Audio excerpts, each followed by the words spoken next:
All right, what do you got? Well, speaking of having no dignity, despite some hopeful pre-Met Gala chat on social media urging celebrities to boycott this year's event, it's so ridiculous. Be it as the Met Gala was sponsored by the world's third richest man, Amazon's Jeff Bezos. It seemed as though Sarah Paulson had something to say about it. If you notice, she has a $1 bill that is a blindfold over her eyes. And when asked about it, she said that this is in retaliation for the 1%. Where do we know Sarah Paulson from? I know the name. Good actress. She did a thing called, I think it was called Ratchet. It was about Nurse Ratchet from One Flew Over the Cuckoo's Nest. She also does a lot of independent films like Duplass, the Duplass brothers. Yeah. Yeah. One of those Duplass brothers turned out to be a huge pussy. Yeah. Because he went and sat down with Ben Shapiro and something. Then he said Ben Shapiro's a good guy. And then his retarded left attacked him. And then he had to go out and apologize for saying something nice about Ben Shapiro, which makes Mark Duplass a pussy. Yeah. A fucking sad pussy. And part of the problem as to why we got to where we got. Because that was 8 years ago. If he had fucking said, fuck you, woke Hollywood. I know you don't like the guy, but he was generous with me, so fuck off. But he can't do it because he's scared because he wants to work in this business. Now there is no business. Which is too bad because he makes great movies. If he can separate the art from the man, I love his movies. He's a nice guy. Yeah. He just turned out to be a pussy. But anyway. Yeah. And I don't know if I would use the word great, but I just used to talk to the Duplass brothers. But then they got scared because they're pussies and they want to work in this industry. Yeah. And they're scared. Yeah. I like his movies. I think they are great. I know it's subjective, but I like it. I'm not arguing with good. I'm only arguing with great. I do get a little loose-lipped with the great. You're right. I definitely heap praise on people who have just accomplished something. Just because you got it done doesn't mean that it's fantastic. No, I mean, they're good. They're like good indie, kind of low, medium budgety films. Yeah, Sarah. I mean, Tarantino makes great films. All right. I'll give you that. Yeah, if that's the standard, then for sure. We wanted to show off a couple of the photos of dudes attending this year's Met Gala, and boy, did they not disappoint. Who the fuck is that? I don't know what this is. It's a conquistador kind of outfit. Yeah. Let me explain what's. Yeah. What's the bullfighter Matador? Matador. Okay, let me tell you what's going on. I see these women. I'm going to explain life. And I'm going to explain why a woman can never be president. You ready? I got a pen. Let's Look go. no further than the Met Ball. Every single one of these women show up with these huge trains, and they have 5 women behind them. And at some point, when the 5 nameless, faceless bitches get the train set just right, the person wearing the dress yells, "Now get the fuck out of the shot. This is about me," right? Women, we'll look at the next picture, by the way. Women walk around, find me a big woman train picture, but the women walk around. Yes, type in woman train. Yeah. Please. Pulling that train. Women walk around with the train and they have all the other women running behind them and then skedaddling when the photographer comes out. That's their relationship. They like that relationship with women. I would feel wildly uncomfortable with someone walking behind me. You know what I mean? Just kept moving my shit around. Men, traditionally, wore tails. Yeah, the coat tails, yeah. Right. And guess what? I am going to carry you on my coattails. I'm going to take you with me on my coattails as a man. Rudy and Dawson, I'm wearing tails. Love it. And you can ride my coattails, not carry my coattails, not adjust my coattails. You may ride my coattails, and we'll go right to the top. Women, you got to move my train around and then get your fucking ass out of the way. It's a metaphor for life. Love it. Women they subjugate other women, whereas men, I go, you can bump draft me by hanging onto my tails and ride my tails right to stardom and fame. Right. Oh, this is chapter 1 of the book. That's Ace. right. This is a good metaphor for divorce, too. That's right. All right, so Rihanna. But I don't know if that's Rihanna. First off, I can't imagine something more uncomfortable than dragging shit. Like if I'm walking and my shoe comes untied and I take 3 steps, I go, oh, God damn it. I don't go, oh, I'll do it at the mile marker. I got to fix it right now. I don't even step on a shoelace. Yeah, they got to have a lot of square footage in this building. And I imagine that the seating options are either very extravagant or very limited. I think they changed. They cut the train loose, I think, at some point. You'd have to. Okay, you have to. You have to. But the point is these poor people and gay guys have to run behind them and squire behind them. And it's not, I am making a joke, but I mean it. It's like, look, back in the days, it's like, she's royalty. You are a lady in wait, or you are a squire or a serf, and you walk behind her, enabling her or helping her. You don't stand next to her with their arms folded. You walk behind. Yep. You can't walk in front with a train. Yeah. They take this train, then they donate it to third world countries so that lesser rich kids can have beautiful trains. And then there's Lena Dunham, who does make shitty movies.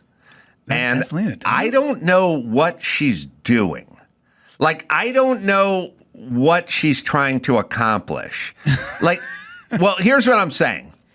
If you're Lena Dunham and you have sort of an angle in life, your angle is done Hollywood. Now I live in the wilds of Pennsylvania, a quiet and private life where I can focus on my art, my poetry.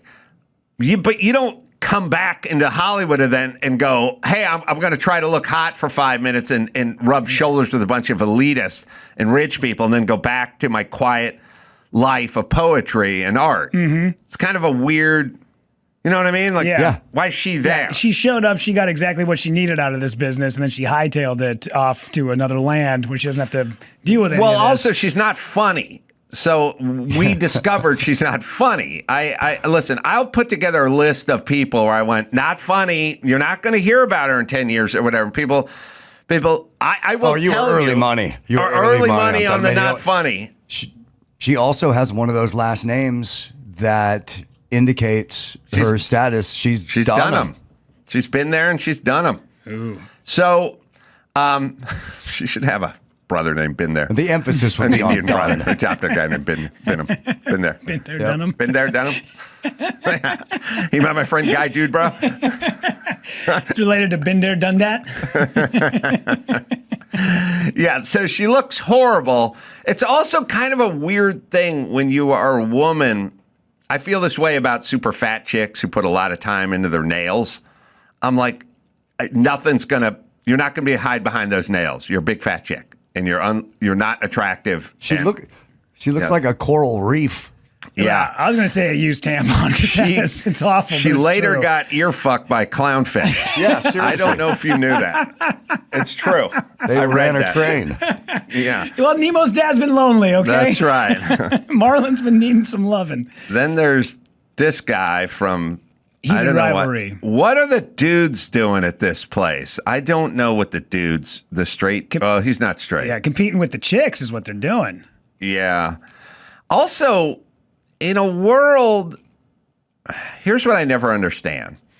In a world where we pretend to care about gas being $4.75 a gallon and the poor children of Ukraine and Iran's using human shields. Why do we do the super garish, over the top, flamboyant shit? Like, doesn't it feel a little weird? Yeah, like all we do is we talk about there's kids in this country and they go to bed hungry because they have food insecurity and they live in a food desert. By the way, a food desert, food desert. When we write the history books, we'll go, what kind of bullshit made up fuckstick stuff did they came? Well, they came up with something called the school to prison pipeline. What was that? No one knows what it is, and it never existed, and they made it up. And then at some point they got bored saying school to prison pipeline, so they came up with food desert.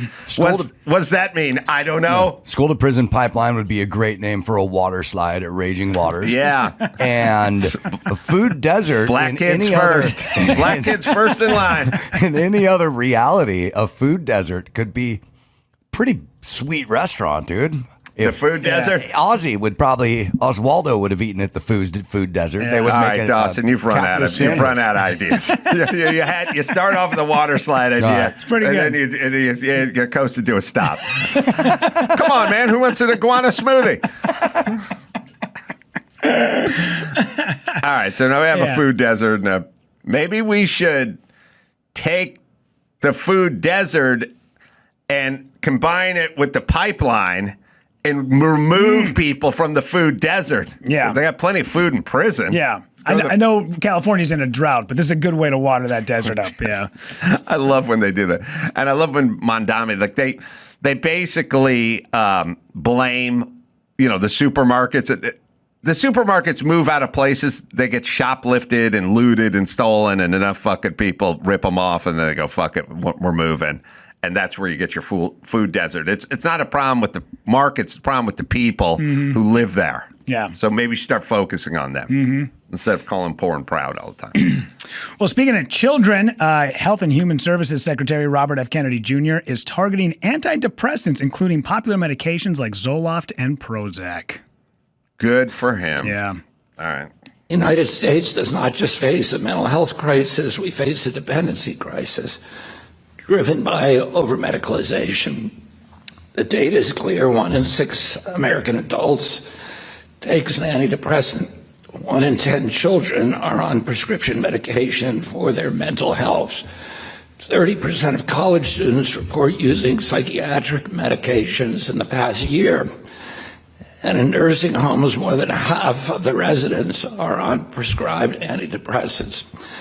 That's not a marginal issue. This is a system-level pattern.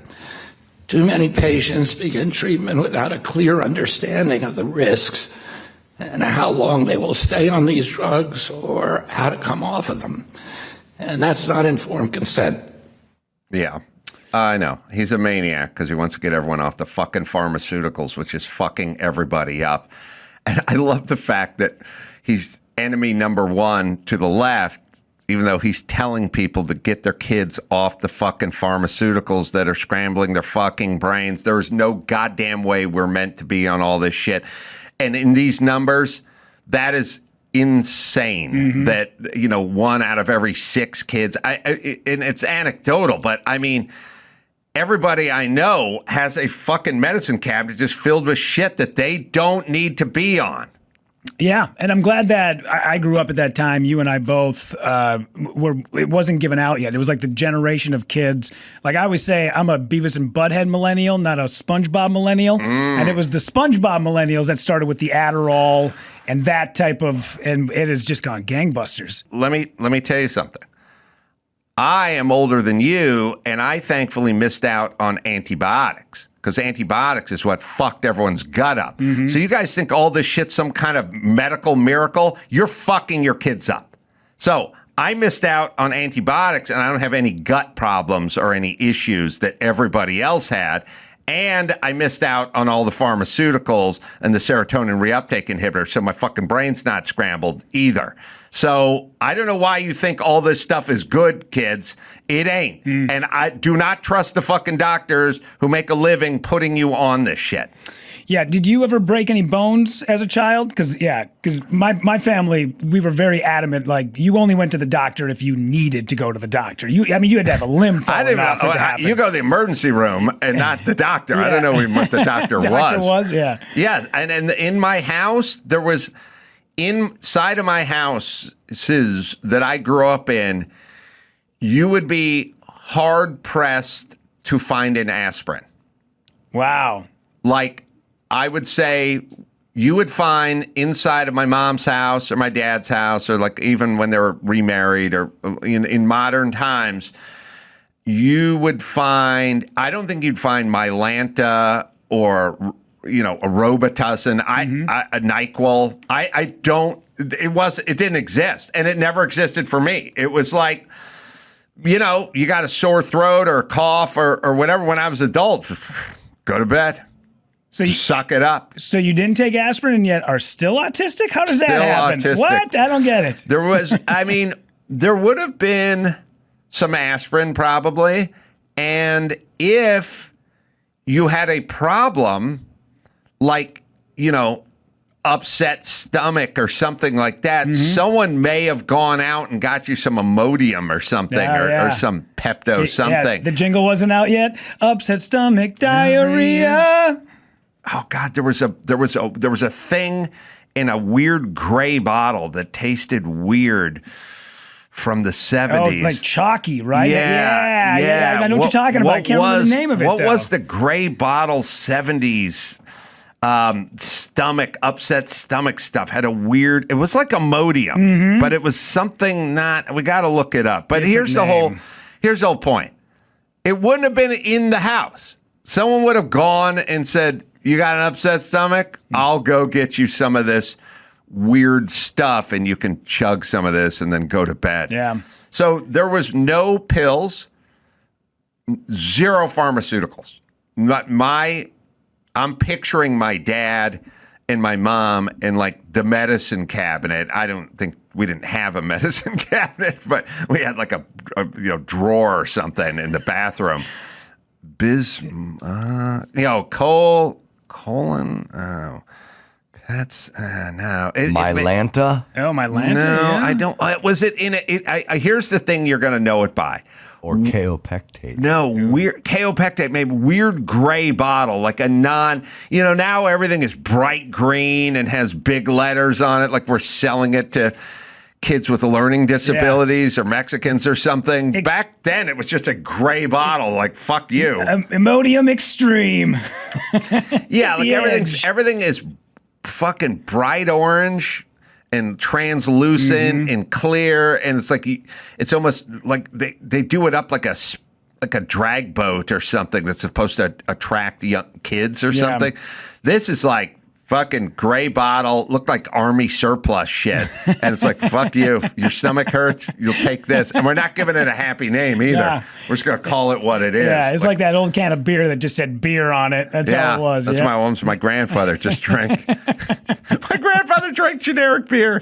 Like he wouldn't step up to a Lowenbrow or even a Budweiser. Couldn't get some with an animal on the side of the can, like a 12-point buck. My grandfather drank beer that said beer. Yeah. And could have gotten a Budweiser at that stage for probably between another 20 cents and maybe 39 cent price, 1975. Yeah. Didn't squeeze the trigger. Couldn't do it. Well, I mean, obviously he built a mansion years later from all the money he saved. Savings. And of course he passed on the millions to me as well as the sports car collection. So I'm glad the old man. Yeah. You beer Nepo baby. Nah, he died. Yeah, he didn't leave anything. Oh, he had a large print dictionary he'd had. Not bad. Not too shabby. Bad, man. It's a dictionary that weighs 70 pounds. That's awesome. What was that stuff? 70? What are you typing in, Dawson? I typed in, I have to go back to the top, liquid anti-diarrheal medicine, 1970s. And it's mainly coming up with Imodium. Imodium was in a gross green bottle. I need a gray bottle. It looks very much like that. I believe I know what you're talking about. Yeah, put in gray bottle, see what happens. I did find that there's an anti-diarrhea called Smecta. I told you, they didn't give happy names back then. Right. It's good, like Smuckers. Yeah. Hey, but Dawson, don't do anti-diarrhea. This was just stomach. This is upset stomach. Upset stomach, liquid medicine. Upset 1970s. stomach. Yeah, gray bottle, and I think that'll put it. I didn't say diarrhea. It's upset stomach. I think that was kind of the reason. Anyway, sorry. News. What do you got? Yes, he's right. Look, everyone is on too much shit. Knock it the fuck off. I'm telling you, you're poisoning your fucking brain, and I have no idea what we're doing. I know what they're doing. They want you to get 5 vaccines you don't need for a disease that's not going to harm your healthy kid. That's what they want. You people have to wake the fuck up. You know what else I saw this weekend? It's making a comeback. Saw 2 of them this weekend in Philadelphia. Helmet. Oh, baby helmet's on the way back. The corrective helmet, not the protective helmet. Yeah, you're right. Yeah, it's not like Evel Knievel. You're not putting on a baby. No. Yeah, the corrective because they tell you that baby skulls are all messed up, and that's not the case. Nobody has a perfectly shaped skull except for Caillou. Caillou has been said. like a regulation basketball. It's like perfect. There's no deviation. Caillou's head is perfect. Other than that, we're human and things are a little bit different. Yeah. And so they can say, if you want to play it safe, you'll get the helmet. And they're not lying, but they are lying and they are taking your money, but they're not technically lying. Yeah. Well, the reason why baby skulls are soft like that is to be able to get out of the birth canal. So it comes out, Right. your head's all wonky so you can fit. I'm going kaopectate. Kaopectate is on there, but I'm not seeing it in a gray bottle. I'm reminded of Gaviscon, though. Remember heartburn? Gaviscon. Oh, I didn't even know what show me kaopectate and let me see if it reminds me, like 70s bottle of kaopectate. My Lanta was in a light bluish bottle, but consistently all that's coming up is Pepto, Mylanta, Malox, Kaopectate. Show me old school kaopectate, maybe a little bit. But that's yeah. I'm sorry, but Dawson, if Rudy, half the label's gray. It's a huge patch of gray. That's his search. Oh, okay. He searched Kaopectate. All right, but there's I searched for a gray bottle, and that picture did not come up. All right, if you go to the one on the right, there's a big gray. Yeah, I see on it. the right. Yeah, it's right there. On the it doesn't right. come up on a gray bottle search. On the right. I know, but okay. And we'd already been through Kaopectate, and you said it wasn't that. So No. I didn't say no. I was just like, But go to the right. That is a gray. What I would consider a gray bottle. Yeah. I said gray bottle, but I should have said gray label on the bottle. I just texted but my you mom. can go to the one on the right if it comes up. I don't know. Yeah. And it won't let you do it. But anyway.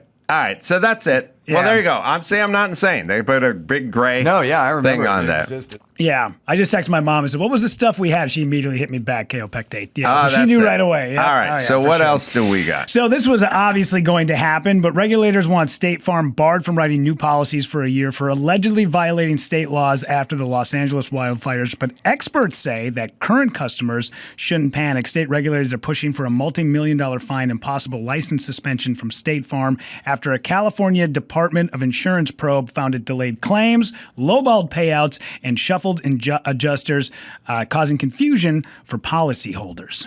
Well, look, they're in the business of not paying and getting paid. That everyone wants to know what's going on, like why they arguing.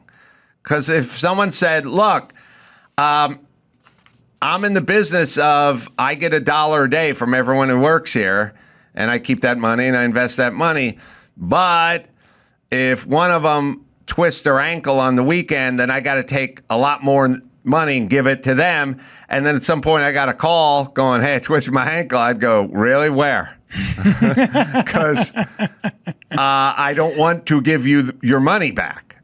That's how it works. That's the business they're in. They don't want to give you your money back. Same with the IRS. As soon as they take your money, they're probably not going to give it back.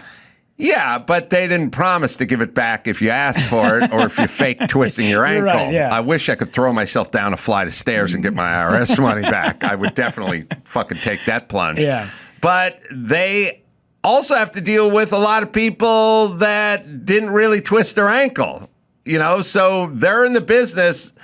Their business is taking your money and not giving it back. That's what they do. So expect this from them, but they also are a business and they're regulated and they got to follow rules. And if they break those rules, then they're going to get into trouble. I don't want to defend insurance companies. I will defend any company that tries to do business in California because it's so fucking they make it so difficult that I feel sympathy for the companies that try to do business in California. All right, let's do one more if you have One more. Well, to go out on a happy note for you, Ace, Kamala Harris has weighed in on the LA mayor's race and issued an endorsement in several other contests, except refused to give her governor candidate endorsement. The former VP, who now lives in Malibu, endorsed incumbent Karen Bass for mayor of the second largest city in the U.S.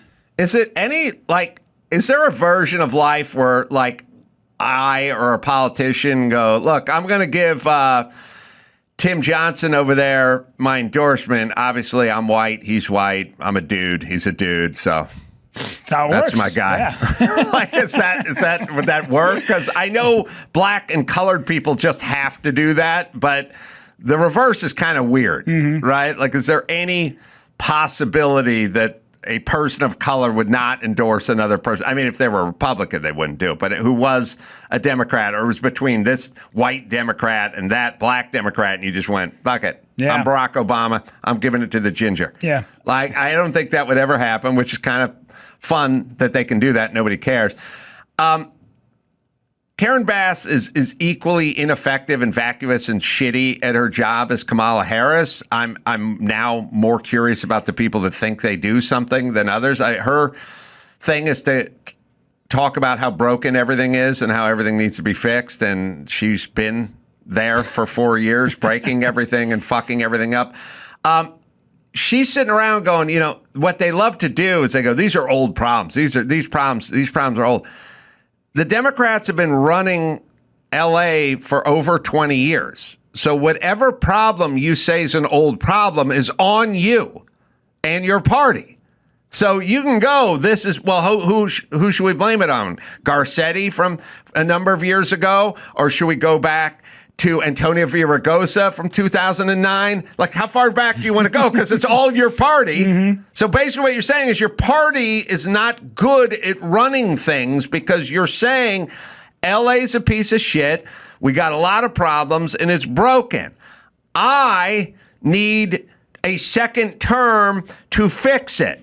I need a second term to fix the shit I couldn't fix in the first 4 years. So here's your argument.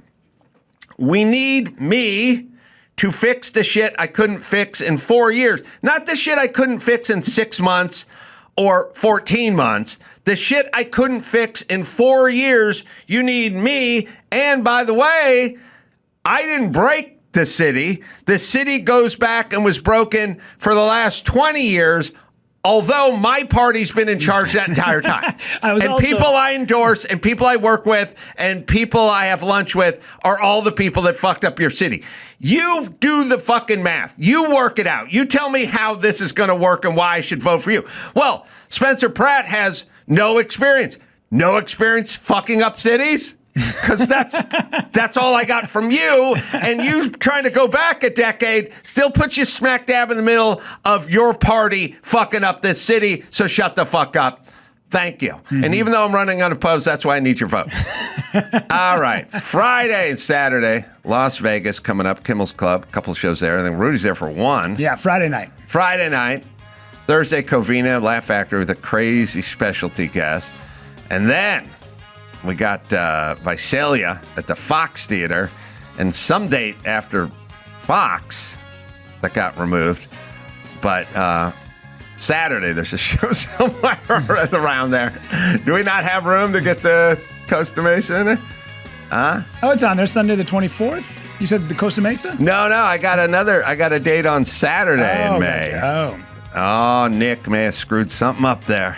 I don't know. Then the 24th, Costa Mesa, West Coast. So you can go to Carolla. Westwood Coast is what it's called. You can go to adamcarolla.com for all the... Is there not enough room? Ask Nick if there's not enough room on there. I'm curious. You can go to adamcarolla.com for all the live shows. What do you got, Rudy? You'll catch me Friday with you in Vegas, and then next weekend, the 14th to the 16th, I'll be at the Loons on the Lake Festival in the Twin Cities of Minnesota. All right, we'll get to the bottom of this just because it's going to be funny. Till next time, Adam Carolla. Oh, for Drew Lynch and Rudy Pavich saying mahalo. All right, Mayhem, you got some news? Yeah, definitely do. Over there? Yeah, definitely Let's do do. You ready for it right now? Yeah. All right, cool. First up, a nasty fight breaks out on the plane as a lawyer tries to skip the line and deboard first. I want to know what you think about. I got thoughts. All right, let's watch the video. Right now, why don't you shut your mouth? I want to wait for the people in front of me to get up. That's how we do it. Oh my God, you're all whining for no reason. Where you going? Kid crying is awesome.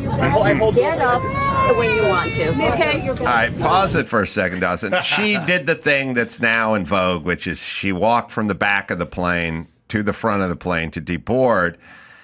And look, when you do that, by the way, I've been sitting on the aisle up front when people have done this. You stare at a guy's ass crack for 22 minutes. I mean, by the way, you can say what you want about, male intimacy, but the reality is I'm 6'2", I'm sitting on the seat, this guy's 6'2", and he's standing there. His ass crack is 9 inches from my face. Right. It's pretty rare. I know for you it's a fucking Tuesday and a figure 4 with some dude. But the guy in the crotch. I rarely have my head in that proximity of a strange guy's asshole. Now, I'm well aware of it myself, bud. It'd be a weird, if you just thought of a thing where it's like someone goes, look, you sit on this folding chair, I'm going to have a guy stand on an apple crate, and he's just put his ass about 9 inches from your face. You'd go, what the fuck are you talking about? Oh, we'll do it for 20 minutes. Will you just sit there? The fucking aisle is 16 inches wide. This guy's fat. You just sit there. So listen. Okay, million things. So she's doing it. She's doing this thing. There are many... Not everything is codified into law. Yeah. There's just certain decent humanity, sort of like when you're driving. It's kind of a zipper, go ahead, I'll merge, and you go, then you go. Like sometimes you do that, go ahead, and 3 people go, and you go, okay, that's not how we do this. One at a time, we're going to zip her in, we're going to merge. She's just doing this, and the people are calling her out on it, rightfully so. We'll play a little more. And she's firing back. You're just a Karen, and that's just the way it is. Just deal with it, people. My God. I dated this lady. Shut up. It's not affecting any of you. It does affect you. You have to wait longer to get off the plane. You're the Karens about it because you're the ones who are making noise. Nobody's bothering you. It's not even in your... I just love there's a kid crying. Yeah, it's perfect. Perfect. Fuck up. Yep. Because you've never said one. I can tell you have. Oh, yes, I can. Given your accent, I can tell you've said the F-bomb. You can be a jerk. No, you're not going to insult someone because of an accent. We're not doing that. Don't put your finger at me. Okay? This is a low IQ human being. Yeah, it is. You ain't going to change this. Love when you say anything She's about enjoying low this. IQ. Yeah. No, I dated a mean Iranian lawyer just like her. Really? Who's vicious and likes to All argue. the time they like love that? a constant argument. That's just how she talks. So everything she's is a happy. thing. Yes. Well, yeah. She just wants to win, no matter what. Look, and not to be racial, okay, but I have students that are Iranian, very stubborn guys. Really? Oh, listen, there's a reason why that fucking place is a shithole ashtray. It's a culture. They have a shit culture. Not all of them, but not all of them. Enough to ruin. Enough for us to be angry and bomb enough some to ruin nuclear. enough to ruin a region. But she's enjoying this. You see, I've always said, if you take the woman in the pink and the 2 guys, I always say, it's the sound of one hand clapping. Don't give them the other hand. You have no sound. I pulled that move and just dead silence. And I don't understand English. I'm sad to say that there needs to be an intervention at this point. Like I fly first class sometimes. I never got the you get on the plane first part of first class. Right. I never. What's the biggest perk is I sit in the front of the plane, and you bang my knee with your Samsonite times 250 people that get on the plane, and then we leave. By the way, I don't get anything. I'm sitting there now. First class is not first class. You order a scotch, it'll be like, sir, wait till we hit our cruising altitude. It's not like you get a cheese platter or anything. You just sit there and get eyeballed by everyone who gets on the plane. Why is that a good thing? So here's what I'm saying. I've said to people a million times, what if we're just taking a bus to Phoenix? Right. And they go, all right. Well, Adam, the average ticket on this bus was $33. Yeah. You paid $87. Yeah. So you get to go on the bus first and wait for everyone to load up. I'd go, how about this? How about I'll go sit at that bar, and then when everyone's loaded up, you can come get me. And I'll get on the bus, and then we can leave. That's first class. I'm going to spend an extra 40 minutes on the bus? All right, so I have a thing. I always ask my wife, because she makes all my flights, how big is the plane? Right. Because if it's, I fly in first class a bunch, and if it's the one where you turn, if you turn left, you're in first class. If you turn right, you're not in real first class. Yes, but you have the bigger, you have the big wide seat. Even if you turn right? But here's the problem I have. I feel like if I get on that plane before anyone else, I feel like everyone's judging me for being in first class, and I don't like that feeling. Well, I just maintain eye contact to assert I don't. dominance. Well, So I here's get on where I was last. going. Here's I'm where I was always going. getting on I last. get on Yeah, I'm last. just I kidding. get I'm on just kidding. last. But Yeah. now in this new world non-order we're living in, I've gotten on last and had to have my bag gate checked. And I'm like, hey, bitch, I got a first class ticket on this flight. It's like, well, they filled your overhead space. The assholes going to the back of the plane threw all their shit up in the front of the plane. Yeah. So now we got a problem.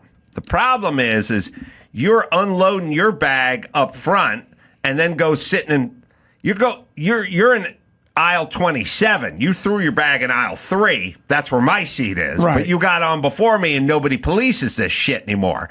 Now we land and you get up out of aisle 27. You walk up to aisle 3 and you put your fat ass in my face because that's where your bag is. The one is perpetrating the other. You see what I'm saying? Yeah. We need to fucking police this shit. You have the space above your seat. You don't have the space in the front of the plane. That's Right. the space of the people who bought a ticket in the front of the plane. Yeah. That's the new rule. And also, you don't get to use the head in the first class either. You didn't pay for it. Yeah. Tough shit. Literally. Go to the back. Now No, I everyone's just agree. like winging the curtain open and flying in. I'm going to go shit up first class, and then I'll just go back and sit in coach. Yeah. Fuck that. You didn't pay for it. And I think it's a lot of money. I don't do the tickets myself, but I think it's a lot of money. First class, it kind of depends. But what people don't really get about the first class is like other forms of life are Right. sort of like you go out to eat, you know. Well, you go to a decent restaurant. The burger's $26. All right. Well, how much is the steak? Well, the flank steak's $49. Okay. What's the filet mignon? That's $51. You know, it's just kind of incrementally Right. moving up the list. First class. You can fly first class. You can fly coach to New York for $289, and you go, what's the first class? That's $3,300. Like it's I don't think I'm paying that. it's for not first class. twice. It'll vary, and it can, and sometimes it's a little bit more, but that's when you turn right, and it's a smaller plane. Yeah. But if you want to fly to New York and you want to turn left, you're not talking about 2 or 3 times what coach is. You're talking about 9 times what coach is. I might have to have a talk with my wife. It gets crazy. Yeah. Really? Well, I mean, they can go, I don't know what things Oh, cost. no, you just crashed his budget today. if she's a good woman, then she'll say, I use your mileage to upgrade you or some shit. Yeah, that's what she tells me all the time. It's like we have so many miles because of your She's trying to get you to shut up. You ever sleep? You ever get the sleeper thing? Yeah. Yeah. Yeah. I never have. That's like, Oh, dude, my you gosh, got to get Adam to get you a sleeper seat. Yeah. go, Although I bro. did find out. I was talking to a young guy once, and he, I don't know how it came up, but he was like, "You ever beat off on an airplane?" And he's like, "Yeah." And I was like, "Oh, yeah." I guess the guy was like 6'4". You know, I go, "Well, Yeah. stand up in that little bathroom with your head pressed against it, whatever." He goes, no, I did it laying down. Really? I go, well, laying down. What do you think? I should have got the sleeper. I got the cocoon with the. I'm like, oh right. Yeah. Oh, shit. So look forward to that. I've not tried that. No, but the guy flew before you did. And you're now in his bad water basin. Eskimo brothers. Talk about bad water. All right, there's 34 seconds of this left. All right, we'll play this. Yeah, it is. You ain't gonna change this. I love when they say ain't and they talk about low IQ. I use ain't, and I'm in a doctoral program. It's a big deal. Big I don't say deal. ain't. He's a lawyer. Racist. Oh my God, what? Do you even know what the word racist means? It's not, wait, you're white. Because that's racist. Maybe xenophobic if you're talking about accents. Maybe get the vocabulary right. Right when we get off this plane, I'll meet you out there with my bar card. He's got a bar Video card. goes viral, you'll lose that too. Sure. Yeah, I should call her. I just love that there's a kid You squealing. like that, don't you? I'm looking at you. No, You like- no, I hate that, and I'm so glad I left it behind. But it reminds me of the exact. And coincidentally, she did lose her bar card. She did. Yeah. Well, look, here's the new world order at the airport. If people can fly with their dogs, they'll fly with their dogs. Dignity's Yeah. dead. Dignity hit some rough air, hit the side of a mountain, and burst into flames years ago. So there is no more dignity at the airport. All right. There's only strict enforcement of everything now. There's no more, we're taking anyone's word for anything. There's dogs at the airport. There's poop all over the airport. We need stringent regulations and enforcement. Sorry. We never thought we'd come to this place in a society where we had to say you can't throw the bag up top, you can't shit up first class, you can't get up early and go walk to the front of the plane. We get off in the order that you're seated in, but we're going to have to start. That's where we're at. And the problem is they decided somewhere along the way, sort of 9/11, around 9/11, and then COVID kicked it into a different realm. We decided that the stewardesses or the flight attendants or whatever, now they're always like, we're here for your safety. We're here for your safety. Yeah, you're not here to do shit. It'd be like if you went to a restaurant and you sat down in a booth and you just went, "Can I get a martini?" "I'm here for your safety." And you went, right. "Yeah, I want a drink though." "Yeah, well, mainly here for your safety." And I'm like, "Okay, I'm feeling pretty safe. I'd like a drink and some appetizers. I'm here for your safety, but let me check on the drink. It might take a while." That's kind of what it's turned into. They used to be there to bring you shit. Right. Now they're here for your safety. So now here for your safety, no more enforcing anything, no more bringing you shit, no more anything. And so there's nothing inherently dangerous about any of this activity, and they just back off. Plus, no one will talk about it, but there's a weird classism thing that we've all freaked out about, which is I go, "Hey, I pay an extra $1,000 for this ticket. I don't want that fat ass from Coach coming in here and shitting up my head." And they're like, whoa, it sounds pretty elitist to me. And it's like, that's just math. You know, it's like I go to the casino, I go in with the whales, I do a lot of gambling, I get a comp room. Absolutely. That's just how life works. That guy fucking playing nickel slots, he doesn't get a comp room. Why do you get a comp room? I get a comp room because I paid. But it's basic meritocracy. If you work hard and you have extra money and you want to have something, you want to have it. It doesn't make you a bad person. When did that become a bad thing? Oh, let me tell you. I'll tell you when it became a bad thing. It's all our fault. It's not the poor people. It's not the dumb people. It's not the lazy people, and it's not the politicians. First off, politicians just lick their finger and go, "Which way's the fucking wind blowing?" Right. What are we talking about? Black Lives Matter? Yeah, okay, I'm down with that. What is it again? What's it stand for? What? Ivermectin. Yeah, what's that? Horse paste? Oh, yeah, okay, whatever. I'll just say whatever the fuck I'm going to say. Right. I don't care. I don't care. But this started a long time ago, and we started to kind of realize that rich people, it started in the 70s, but I wrote in one of my books that would, people, a son, there was in America where a father went on a walk with his son and saw a guy go by in a big Mercedes up to the hill, up the top of the hill of the house. And the father said to the son, "That's Mr. Jenkins. He's a successful businessman. He studied hard in college and he built a business for himself. And you know what, son? You study hard. You start a business. You work hard. One day you're going to have a house on the hill and a Mercedes Benz." That's what we used to do. Now, the guy passes him the Mercedes up the hill, big house on top of the hill, and the dad says to his son, "Go find a rock so we can throw it at Mr. Jenkins' Mercedes next time he drives by." But why? When? Give me the why. Okay, I'll tell you why. Because I grew up wanting to be Mr. Jenkins. Me too, and I'll tell you exactly why. There are many more poor people than there are Mr. Jenkins. But that was the thing back then, too. Right. But you have to take a look in the mirror and go, why is Mr. Jenkins successful? Like, okay, I work almost every weekend. They go, "Well, you got money?" Yeah, I work fucking Friday night, Saturday night. I work every weekend. But if there's 52 weekends out of the year, I work 37 weekends. All right. You don't work weekends. Oh, that's fine. You get your weekends, but you don't get the Mercedes. You know what I mean? And I saw it in my own family. There's a lot of shame that goes along with it. These people fucking know they made mistakes. They didn't work hard enough. Right. they like drinking more than they like working out. They don't like getting up early. They just fucking want to enjoy themselves. You know, whatever that thing is. It's shame-based. But there's enough of them now where they can commiserate, and no one wants to find a mirror and figure out why they're not Mr. Jenkins. Instead, they get angry, and then they start talking about, well, Mr. Jenkins' dad. That guy's the guy who started the business. He was born on third base and thought all the stories about silver spoon, Nepo baby.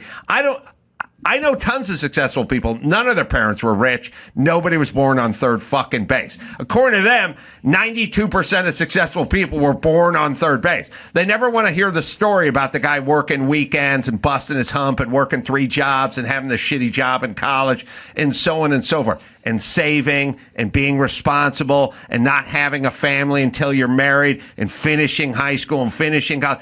A disciplined life. They don't want to hear it. It's shaming to them. Politicians realize there's a lot more fucking lazy-ass dumb fucks than there are Mr. Jenkins. And by the way, my mom's lazy vote would cancel out Mr. Jenkins. Right. So when Gavin Newsom is making a speech, he's talking about the poor people, the brown people, the people that don't have a chance, that can't get a leg up. There's systemic racism. There's, they're impoverished people. There's systemic this and that, income inequality. And then the dumb people are going, that guy's getting my fucking vote, not the hard work and discipline guy over here. That's when it started. It's been going on for a long fucking time. And the reason I know it's been going on for so fucking long is I had a very unpopular saying I would do on Loveline. For me, it's easy. I've been speaking to a microphone for 30 years. So I just go back and go, Drew, what was I saying in 1997, 1996? One of the things I used to say all the time is I go, I'm a millionaire. Literally a millionaire. And the reason I would say it into the microphone, because it sounds asinine, is because I was constantly being told, listen, this is K-Rock. We got a bunch of 14-year-olds from Orange County or skateboarders and stuff. They don't want to hear about you flying first class. They don't want to hear about you going out to a steakhouse. You got to pretend to be one of them. You'll get their vote, meaning they'll listen if you think they're them. I go, I'm not them. I'm funnier than they are. That's why I'm a millionaire. So I would go and I would make a joke about it, and no one else would do it. I just go, I'm a millionaire, Drew. Literally a millionaire. How did Drew feel about this? I loved the same way. As a 14-year-old skateboard kid, I loved it. I was like, I'm going to be a millionaire. Drew was scared shitless all the time. So he didn't like Drew's that. Drew's been a pussy who's been scared until like 10 minutes ago he had an awakening. Yeah. And he's like, fuck all this. But he was always scared. And I would always say it. And the reason I said it is because everyone was telling everyone. There used to be shows. Lifestyles of the rich and famous. We're going to Morgan Fairchild's home, her palatial estate.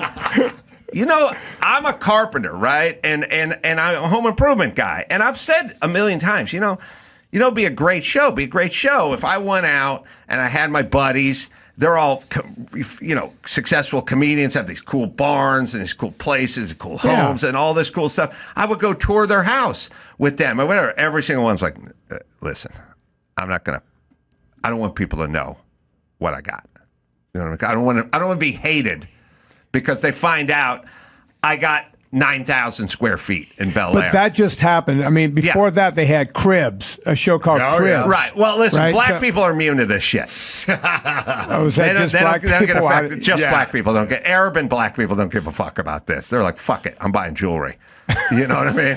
They wear it in football games. I feel it's like someone's going to grab that one day and kill lose an artery to that shit. Yeah. But Whitey is like, listen, thing about black people is no one goes, your dad owned the plantation. They don't do that. They go, they know your dad was fucking poor. Right. Whitey, they assume your dad had money, so they want to tamp it down. So, no, we have to round down. We have to pretend like we're all fucking poor. And that's why it's going on. Like, even back in the day, you'd see, like, Letterman. And Letterman be sitting there and have some rapper on or something. They go, I just bought a new Rolls Royce. And they go, let's talk about it. And they go, how much for the Rolls Royce? They go, $120,000. And Letterman be like, that's a little rich for my bloods. That's a lot of money. Yeah, right. Like, hey, you make $32 million a year. Make $32 million a year. A lot more than the rapper guy makes. David Letterman, you buying a Rolls Royce be like me buying a used Festiva. Except right. Didn't he buy like a whole race team? Or Yeah, something? he did. But it's always tamped down. Yeah. All right. A little rich for your blood. A little rich. All the late night show guys. So it's a little rich for my blood. They average $25 million a year. I think they can afford a luxury automobile. But it's always a little rich for their blood. And that's how that's the whole. And we went that way, and the politicians went that way.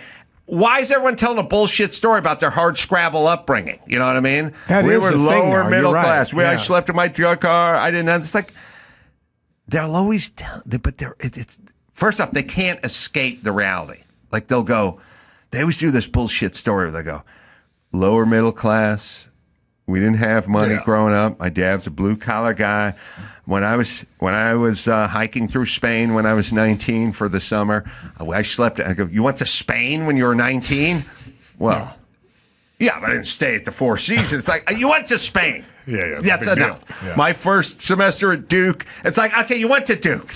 You're not poor. You're not fucking poor. Stop. I think it's a little poor. bit more impressive when somebody who comes from wealth can make it to the next level on their own, because, you know, the realization that you have money when you're like 14, 15, your family has it, you can kind of do whatever you want now. Mm-hmm. You know, once your brain forms, it's more impressive when somebody ascends from third base to home run.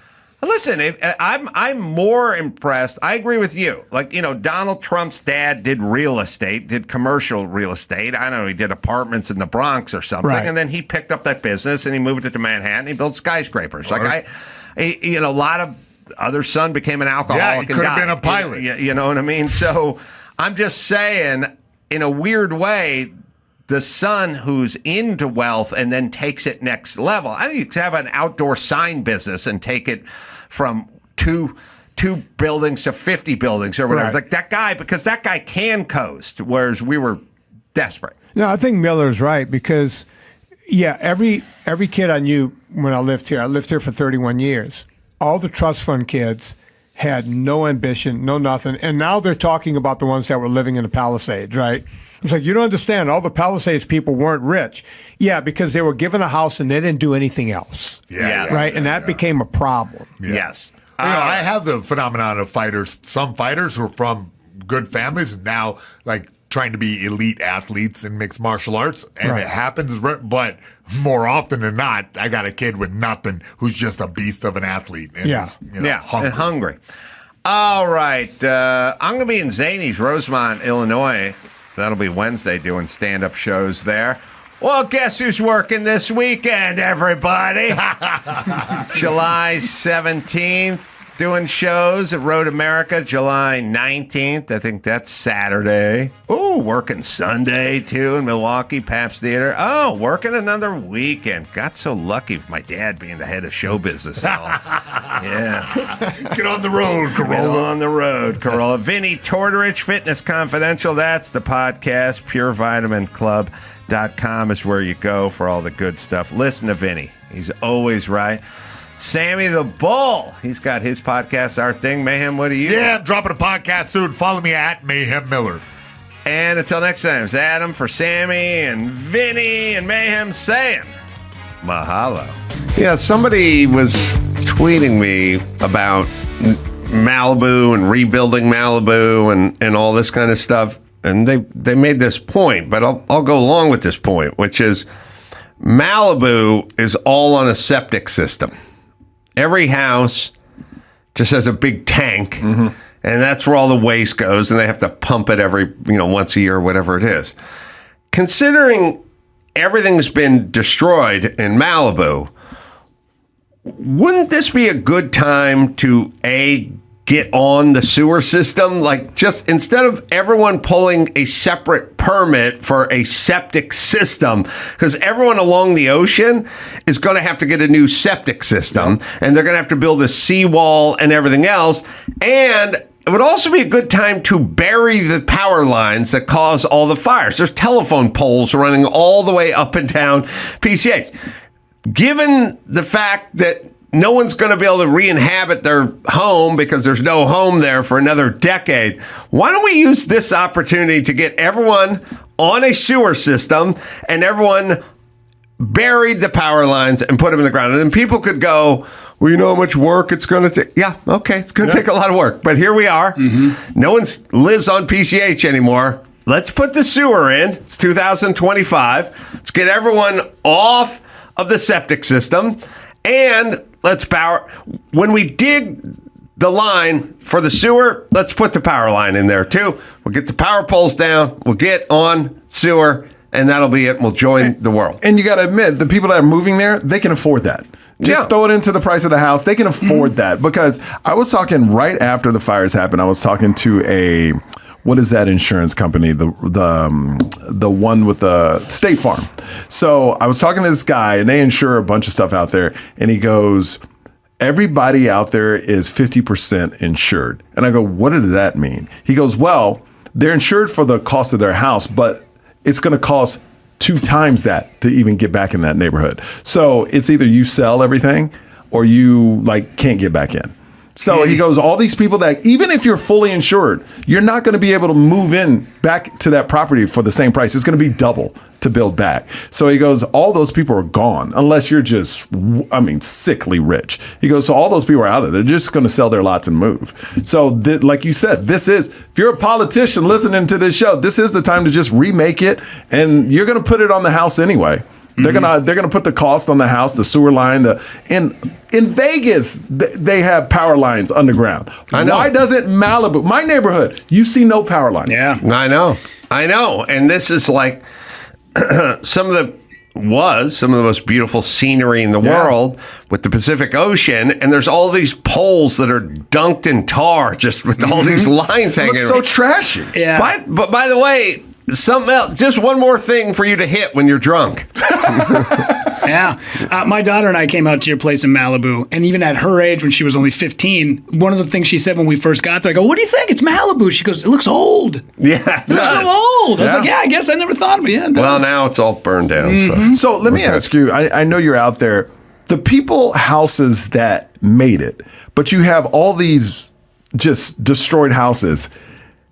Is that safety? If your house made it, do you still live in it, or do you not feel safe because now it's just different random people coming in the neighborhood, and you never know what's going to happen with all these? It's almost like living in a neighborhood that's just being built, and then all types of people are just coming in and out, and you could get robbed when you leave and stuff. I wonder, is there any form of safety if your house made it and you're living there, or do you just get out too?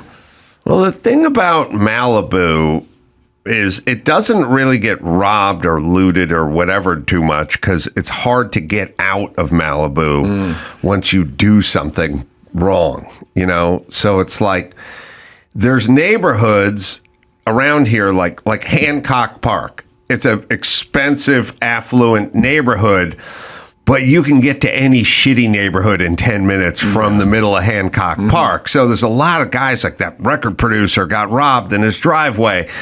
That's in Hancock Park. You do that shit in Malibu, where are you going? You need a Zodiac to go to go to Catalina. Because if somebody robbed, if you were Lady Gaga's dog walker and you're walking Lady Gaga's dog down PCH, before everything caught on fire, and some gangbangers rolled up on you, pulled a gun and you shot the walker, the dog walker, and took the dog. Well, you either got to go toward Santa Monica or you got to go toward Ventura County on PCH. So whoever's there just calls and goes, this dude is heading that way in whatever this car is. You can't get out of there per se, or maybe you can go through a canyon. But my theory with a lot of robberies are you need outs. Like there's not that many houses get robbed on cul-de-sacs because there's only one way in and one way out, and Malibu is very hard to get out of. And that's why they say, if you live in a neighborhood, don't live close to the freeway. Because, there's a lot of houses, especially in LA, built right off of a freeway exit. Right there. It's like the whole neighborhood's right there. And they say never live there. Those are the places that get hit. Yeah, Malibu's safe unless Bruce Jenner's driving an SUV, and then it gets a little dicey. Now, pre-Caitlin. Pre-Caitlin. Yeah. All right, what do you got in the news there, Rudy? All right, we'll start with the Academy Awards. Well, a big historic night at the 2025 Academy Awards. Adrian Brody at the center of all of it. The 51-year-old actor not only child. Not only took home the Oscar for Best Actor for his performance in The Brutalist, but he also secured a Guinness World Record for the longest acceptance speech in Oscars history. It clocked in at over 5 minutes and 30 seconds, surpassing the record held since 1943. 1943? Who was the guy? I wonder in 1943 who was the guy that went the longest. That would be Greer Garson. Greer Garson for Best Actor. Best Actor. I meant, yep. I also knew Adrian Brody was an only child too, because when I did that, you're about to shit on only child. I'm ready, Adam. I'm ready. Give it to me. I did that Celebrity Grand Prix race, and at some point in the middle of the race, they threw a yellow flag out or something, and if you do car racing, you have to memorize the flags. You know, this one means pull over, and this one means slow down, and this one's like no passing, and this one's debris on the raceway. And we came around the corner at Shoreline going into the straightaway, and they thread a full course yellow. And full course yellow just means you can't pass anybody. You can keep driving, but you stop racing, is basically what it is. Everyone slows down. And at some point, if you get a full course caution, you'll come around the corner, you'll see an accident or something. You'll see why you got your full course yellow. And so we all got the full course yellow. And so everyone got off it and was kind of, just trucking down the main highway. And Adrian Brody was in like 8th place. And he just pulled to the side of everyone and just motored right past everyone. And I oftentimes think to myself, what happened? Like, what do you think is happening here? Do you think we all just forgot how to drive? Like, you're in 8th place. Why do you think you just passed everybody? And I don't know. I never know what the thought is, but we got the full course yellow. And he just won up like 5 spots and then just sort of tucked back in. And because it was like a celebrity thing, they just kind of went like, yeah, whatever. Whatever. But that's when I knew he was an only child. No, stop Sorry, it. Mike. Maybe he didn't see the flag. Adam. No, you come from adversity because of the relationship with Pappy and Mom and Dad and the belt and everything. So you're humbled. But maybe is there a chance he didn't see the flag, and then when he discovered, that's what the flag meant, let me tuck back in. Yeah. It's certainly possible. Here's what I would argue with people, though. Regardless of whether you see the flag or not, when everyone in front of you is suddenly going very slow, there's a reason. There's a reason. Maybe he wasn't paying attention. He was working out his speech in his head. And it took him 5 minutes to realize that. Don't they play you off after 30 seconds? They do. But if you win leading actor, they tend to give you more time. And then because the audience is on that side, on the side of that person. Yeah. If you win a small, and did he bring up this yellow flag incident? He actually did. He said, "I apologize to Adam Carolla." What was he saying for 5 minutes? I didn't see it. Here's the thing. I made a post last night, and I'm everybody who read it went, yes, absolutely. It was so word salad. It was saying nothing up there for 4.5 minutes, and then when they tried to play him off, he went, no, I'm not done. And then he said a little bit more word salad, and then he thanked his parents and got off the stage. And we got a clip of it right here. Are we watching the whole thing? Hold on, pause it for a second. I had a thought in the airport this morning. You ever think things like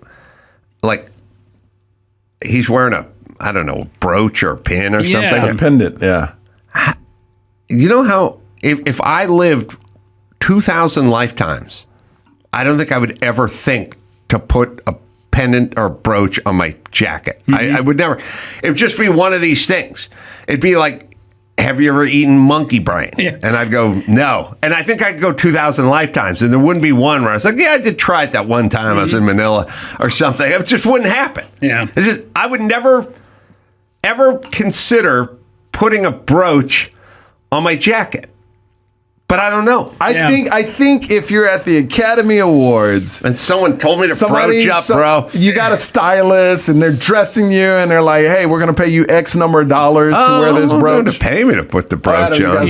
Sorry. Let's bit a piece of Slosky sandwich out of it. Although your brooch would only indicate assholes don't respect the yellow flag. Yes, it would just be a giant yellow flag. What is his brooch on there? What is that? I don't know. It looks like the Hunger Games symbol. I don't know what that thing is. All right, I want to hear part of what he has to say. have Pause it here. I said last week, this way, like when Kamala Harris was talking about the fire, someone needs to hit her with a squirt gun, like when the cat gets on the sofa, and just kind of go, "Hey, come on, move it on." Just a little. Okay. Like someone needs a squirt gun, just sort of off camera a little bit, just to sort of hit him a little bit to go, okay, here we go. We're moving it along now. That first part, I defend that part 100%. He hasn't been nominated for anything since 2002, The Pianist. So it's 2025. You're talking about 23 years this guy has not been irrelevant, but not at the top of the game. And he's just showing his appreciation that, wow, it can be taken away because trust me, at 2002, you probably think you're the dude. You're going to be at every award show. So he lost it for 23 years. So I agree with the first part. I'm fine. If he would have ended it after that, boom, done. I'm good. What is that brooch? Is that a flying pig? Yeah. What is that? I don't know. It looks like a hummingbird slammed into him. Is it a pig with wings? Is it like a sheep with wings? Is this Rorschach-y for us? Oh, yeah. It's just fun. It's a brooch or whatever it is. No, everything's got a meaning. What is it? What is that thing? It's too big. Do you think it has meaning? I guarantee that thing has no meaning at all. No meaning. No meaning. It's just a design. Because normally you would put it on the lapel, not on the shoulder. I don't know. Let's see. No, I guarantee that has no meaning. All right, we can hear the rest of his, or some of the rest of his speech, see if he goes on. Yeah, a kid named Dash? Yeah. Dash in India. I should have put this guy on the wall. I had a chance to put him in the wall. We wouldn't have to sit through this goddamn speech, Adam. I want to go back a second. Oh. His wife is Weinstein's ex. Is it? I don't know. Yeah. Do you know that, Rudy? I didn't know that, but let's bring it up. What's her name? Yeah, so Adrian Brody revealed Harvey Weinstein's kids call him Popsy. So obviously it must be her then. Yeah, Georgina Chapman. Yep. Wow. So he's like the father of Weinstein's kids now. And her beautiful children. Yeah. Hey, there's nothing wrong with that. They should have. He should have fled. I've said it a million times. Yeah, I bet that goddamn Weinstein, he would respect the yellow flag. He would respect the Just yellow. not the women, but the yellow flag he would have. So that's Weinstein's ex. But are they married now, or they're not married? I thought they were married. I don't know. Maybe this just keeps saying partner. Oh, okay. Okay, so what not married. Yeah, this says girlfriend. Adrian Brody throwing his gum to his girlfriend, Georgina Chapman. Okay. All right, so I want to hear the kids' names again. Dash? My own. And it keeps going. A little long. Yeah, long. How was his Hungarian? My grandfather's Hungarian, you know. I know the accent. I didn't see the movie. Did anyone see any of the I saw them all. best? Yeah, I saw them all. How were they all? The Brutalist, the movie was okay, but he was phenomenal. Like, he carried that movie. It was 3 hours and 40 minutes. Absolutely. It was a master class in acting. If you love to see a great actor perform, Adrian Brody, by far. Honora, the film that won Best Picture, basically soft porn. For the first 30 minutes, soft porn. They tried to make a story at the end. I don't think it should have won the Oscar because literally the first 30 minutes is like a soft porn. Now, I respect the director that won, Sean Baker, because he did it like low budget and it's got talked about with all these big movies. And he's a great guy. He shot it, edited it, wrote it. He's like a one-man shop. So I respect him.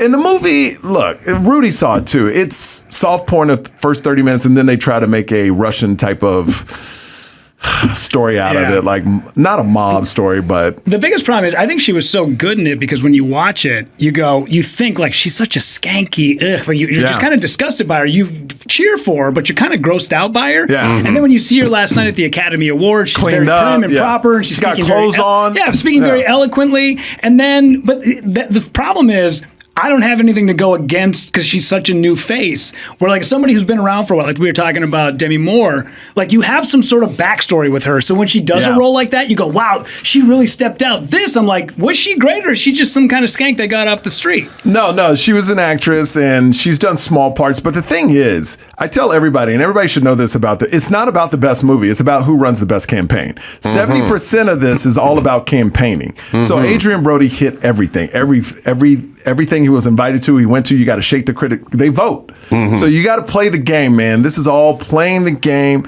being in it, and really wanting to win it. So it's because when you deal with movies, it's kind of like comedians. It's subjective. Some people hate Dave Chappelle. I think he's the greatest that ever lived, right? Movies are the same. They're so subjective. You can't pick a best picture, really. Well, I mean, there are shitty films and great films. Yes, but if you take the best and say, okay, here are the best out of 10, here's the best 5, then it's subjective. It depends what you like. It depends what I like. So it comes down to campaigning. Yeah, I think with films like, I don't know, The Godfather or something, or Wizard of Oz. To me, Old Country for No Men was phenomenal. No Country for Old Men. One of the greatest films ever made. Yes. Yeah. Phenomenal. Yep. Okay. So that's one of my favorite movies of all time. Yes. And it's one of my son's favorite movies of all time. And I don't know anyone who wouldn't go, that wasn't a great movie. There are people that like other movies more. But we could all agree No Country for Old Men's an amazing movie. But that's very rare. But that doesn't happen anymore. Now it's like, I saw this movie, it wasn't that good, but it won Best Picture. Like, that doesn't happen so much in the past. Is it's that all what campaigning. It is? And they don't, there's every once in a while a movie will just break through like that, where it's like, that's the one, doesn't matter. They don't even have to campaign. This is the one. But like Demi Moore, one of the legendary actresses, she barely made it into the category.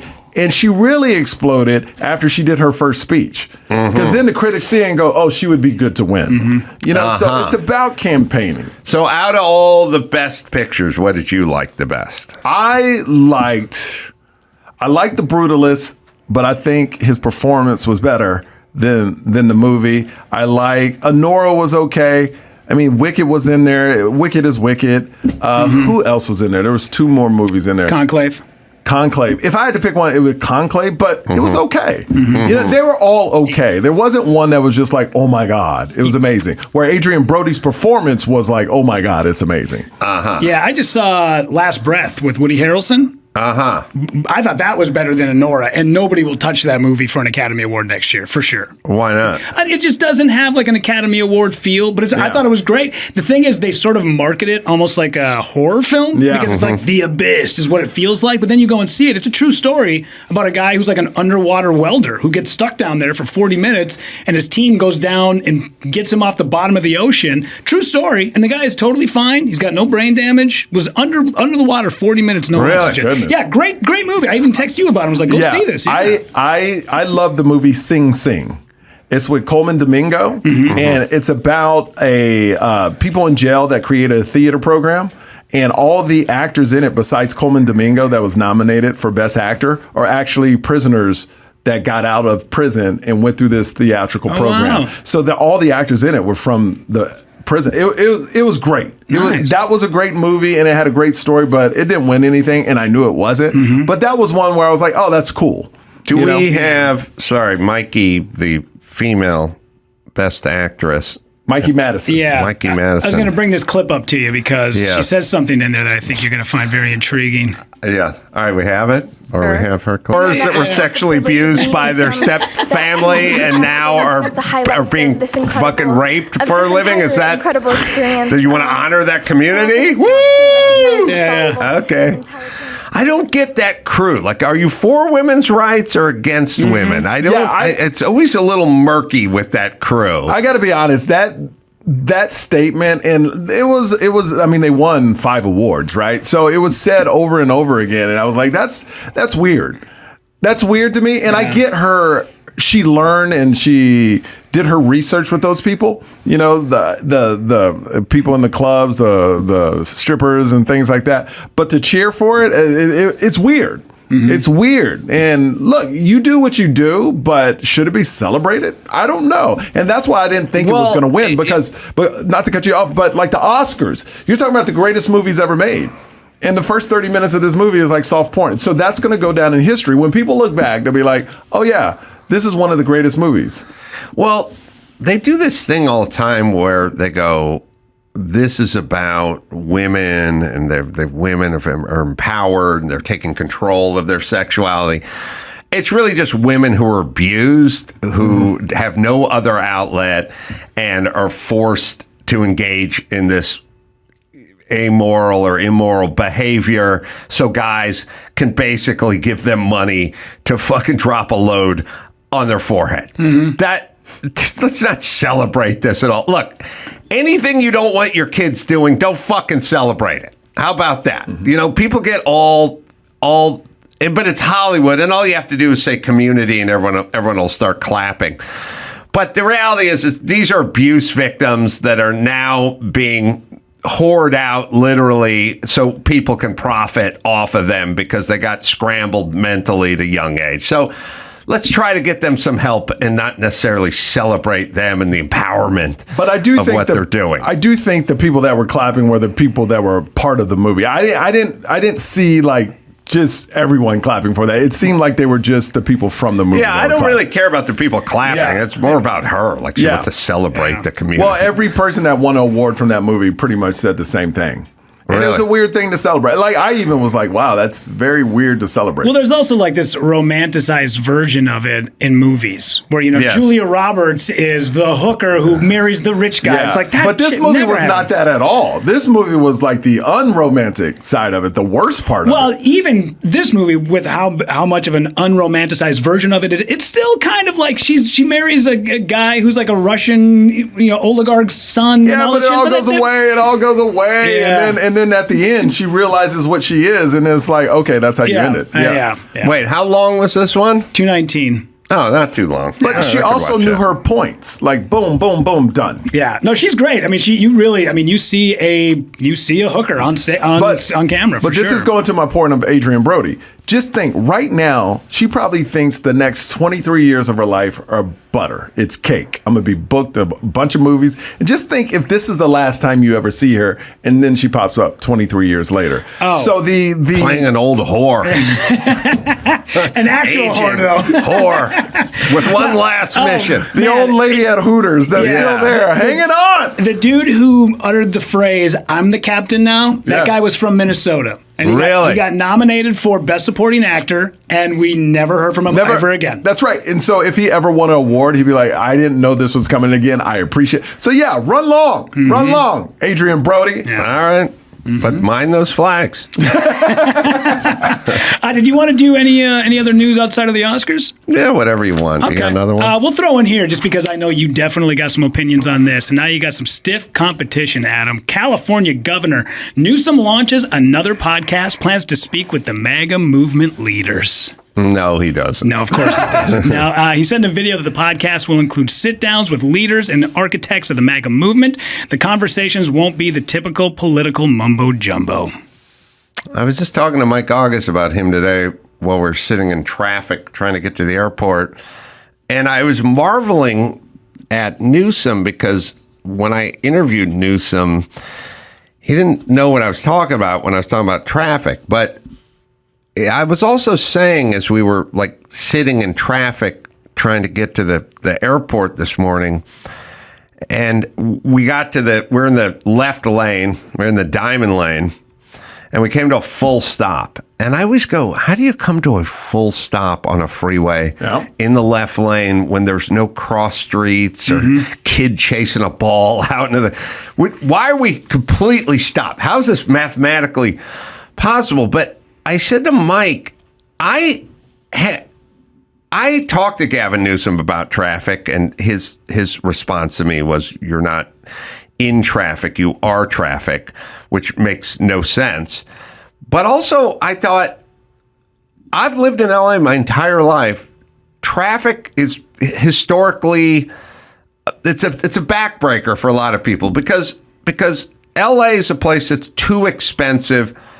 If you work in Westwood, if you work at UCLA or the Veterans Administration or something in Westwood, and you would like to afford a home, but you make $67,000 a year, you're not living in Westwood, and you're not living on the West Side. You're not living anywhere. You might be able to get a place in deep Simi Valley, like if you're lucky, or Newhall or Saugus or something, because you have to live 70 miles away from the place you work, because the average home, I mean, if you work at the VA, my grandmother worked at the VA in Westwood. The average home in that neighborhood is $3.1 million.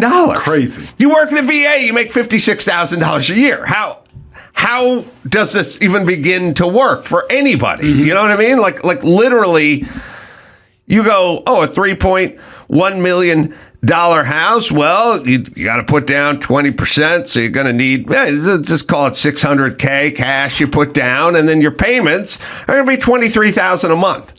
So my grandma didn't make $23,000 a year. Yeah. So you have to live real fucking far. And then your whole life becomes traffic and commuting, because you punch out at the VA at 5 o'clock and you live in Simi Valley, or you live in faraway housing tract way off the beaten path. You then sit in your car for an hour and a half every day, and the next day, turn around, you go right back in. I have never heard a politician say anything about traffic, ever. They talk about lifting up communities, they talk about schools, and nothing ever changes, but they at least talk about other stuff.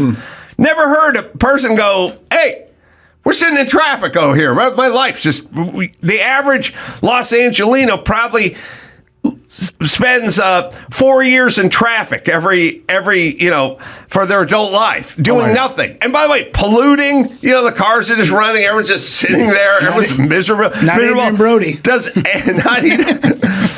anybody want to go, hey, you know what I'm going to do? I got a plan. Like, I'm going to start implementing some shit. We're going to move this along. Like, is there anything they can do, though, right now? There's so many. I get what you're saying, but what can they do? Well, without causing more traffic. There's stuff like, and what I told Gavin Newsom, and he had no idea what I was talking about, other than Gavin Newsom's, you got to find that Kara Swisher interview with him when she's asking him where people are leaving.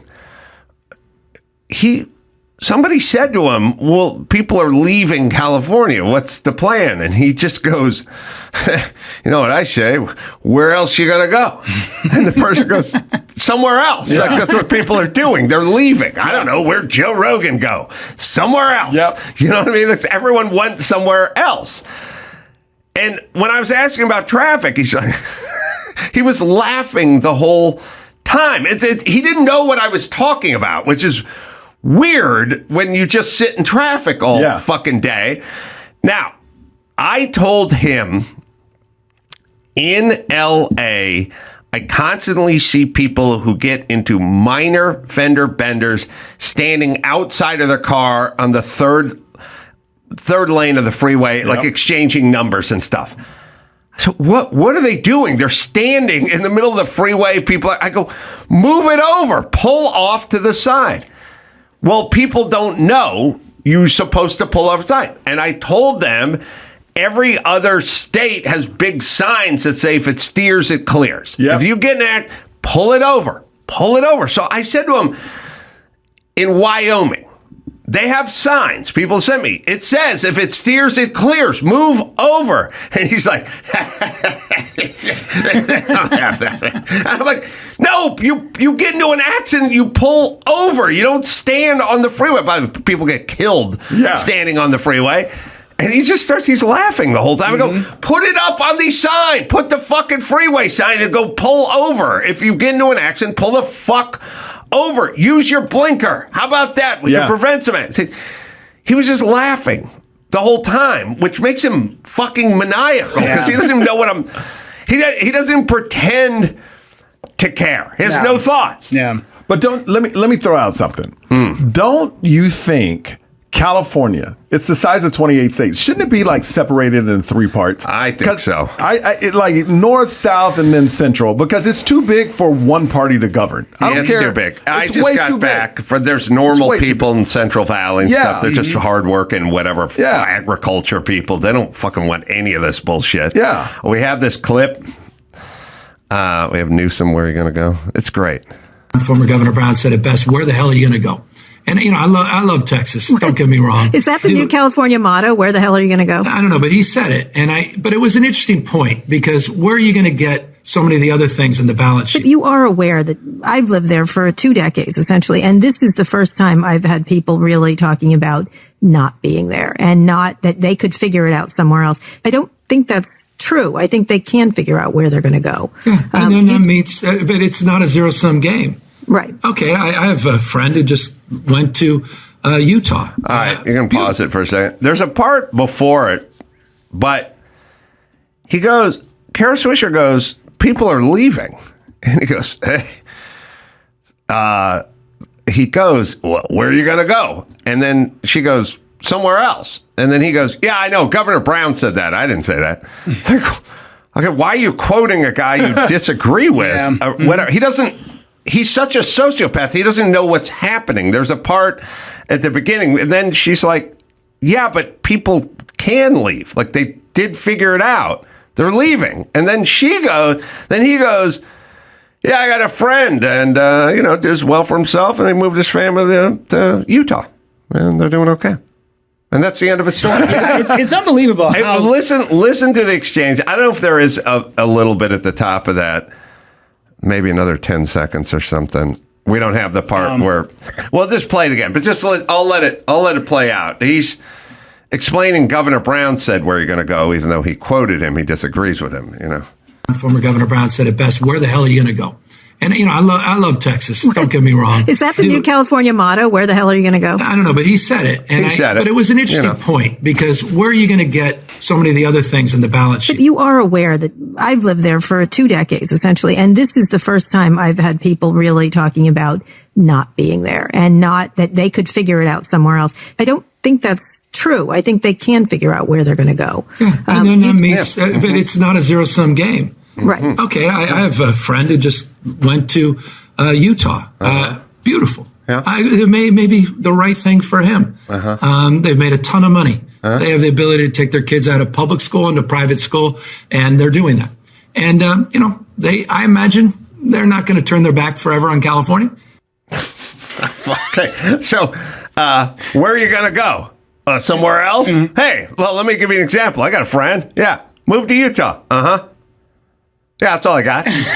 Well, you're kind of making her point, aren't you? This friend, and maybe one day they'll come back, but they seem to be doing okay in Utah. So I personally don't He's know. a sociopathic fucking nut. He's nuts. He just said something that made no sense.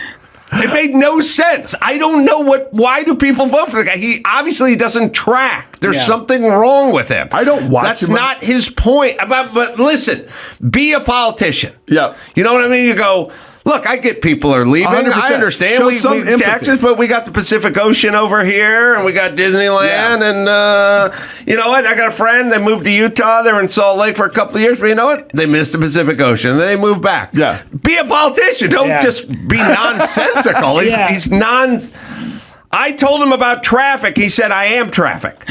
That's all he said. That's nonsensical, is what I'm saying. No, it's. I love this brooch.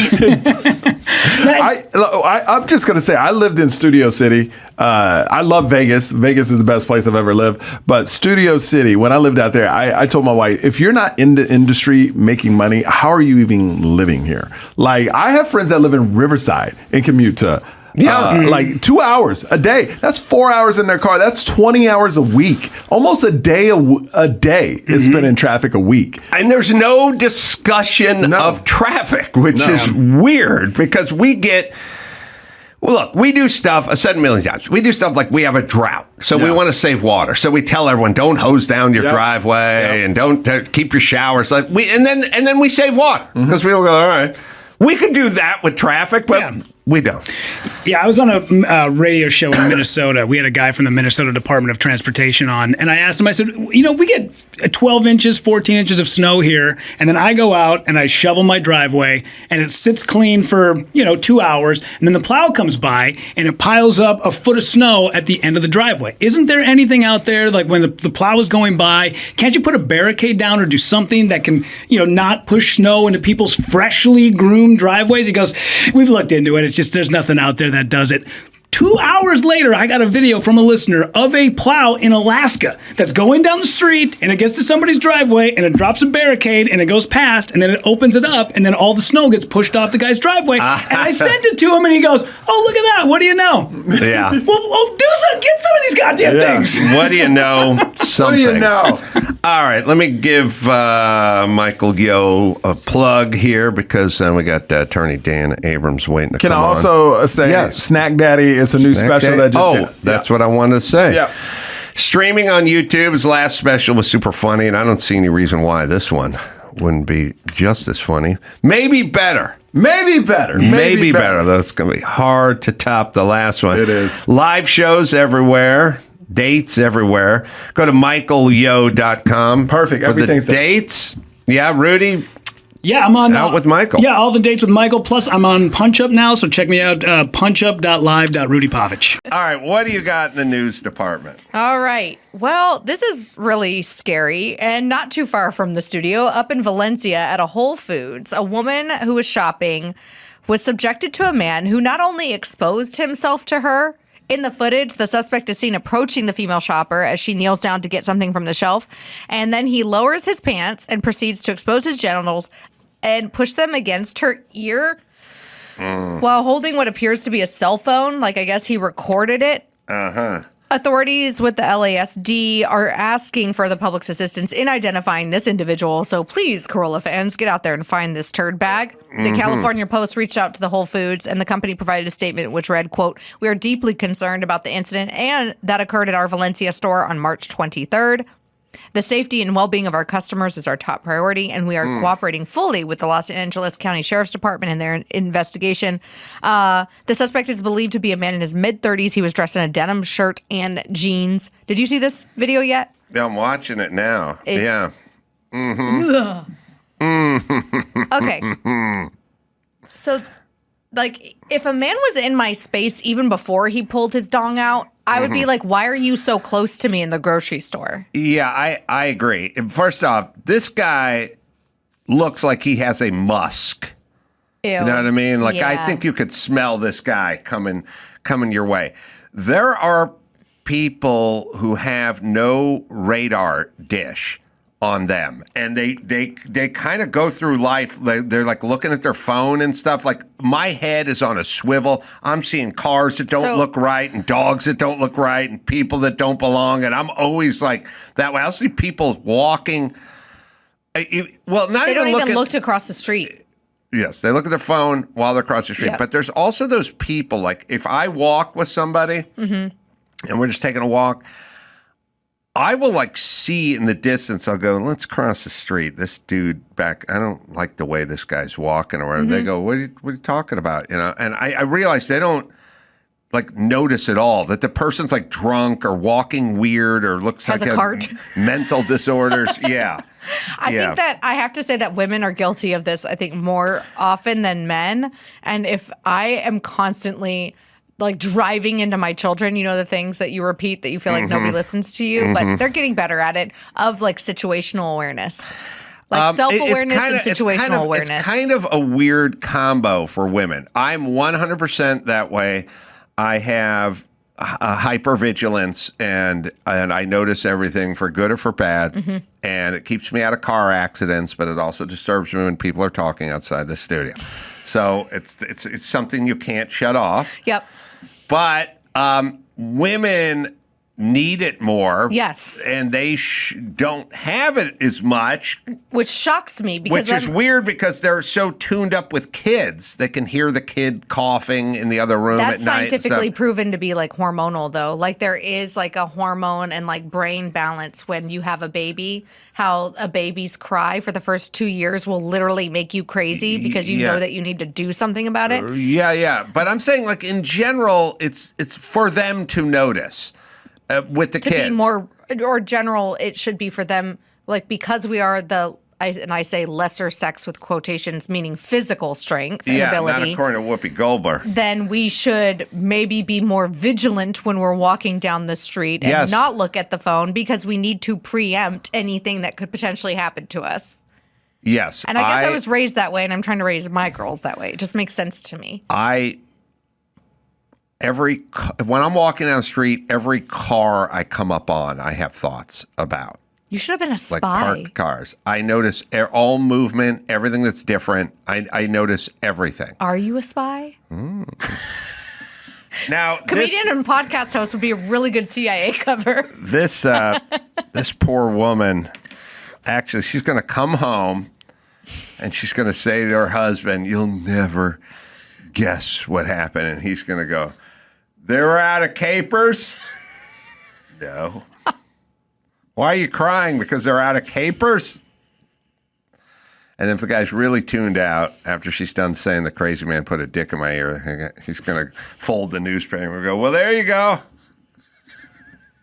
That's what I'm picturing. I just feel... And that's where the real trauma kicks in. Not to victim shame, but please, ladies, be more situationally aware. And also, chase a MFer down if he does this to you. Yeah. A guy in Little Italy smacked my butt once, and I chased him 2 blocks and then yelled at a cop to grab him. Really? Yeah. And I'm not even a runner. You have a sense of self-worth that far exceeds society's. No, I mean, that's good. I was thinking about you have to be smart about it. Like if it's a bigger, scarier guy, like maybe don't chase him. He could have a weapon. But like a lot of times when men exhibit this behavior, I don't know, maybe he gets off by women reacting appalled by it or something. But if you're like, "Don't touch me, how dare you," they could have probably stopped the guy. I'm going to say he's done it before. And I'm going to say they're going to find him because there's just a camera everywhere now. And so good. All right, what else you got? All right. So apparently you can do a lot of things in the NBA, but if you say that Pride Month is bad, then you're going to get canned. Did you see the story about the Bulls waiving Jaden Ivey after he called NBA's Pride Month celebration, quote unquote, unrighteous? We have some video of it right here. The world can proclaim LGBTQ. Right? They proclaim Pride Month and the NBA. They proclaim it. They show it to the world. They say, come join us for Pride Month to celebrate unrighteousness. They proclaim it.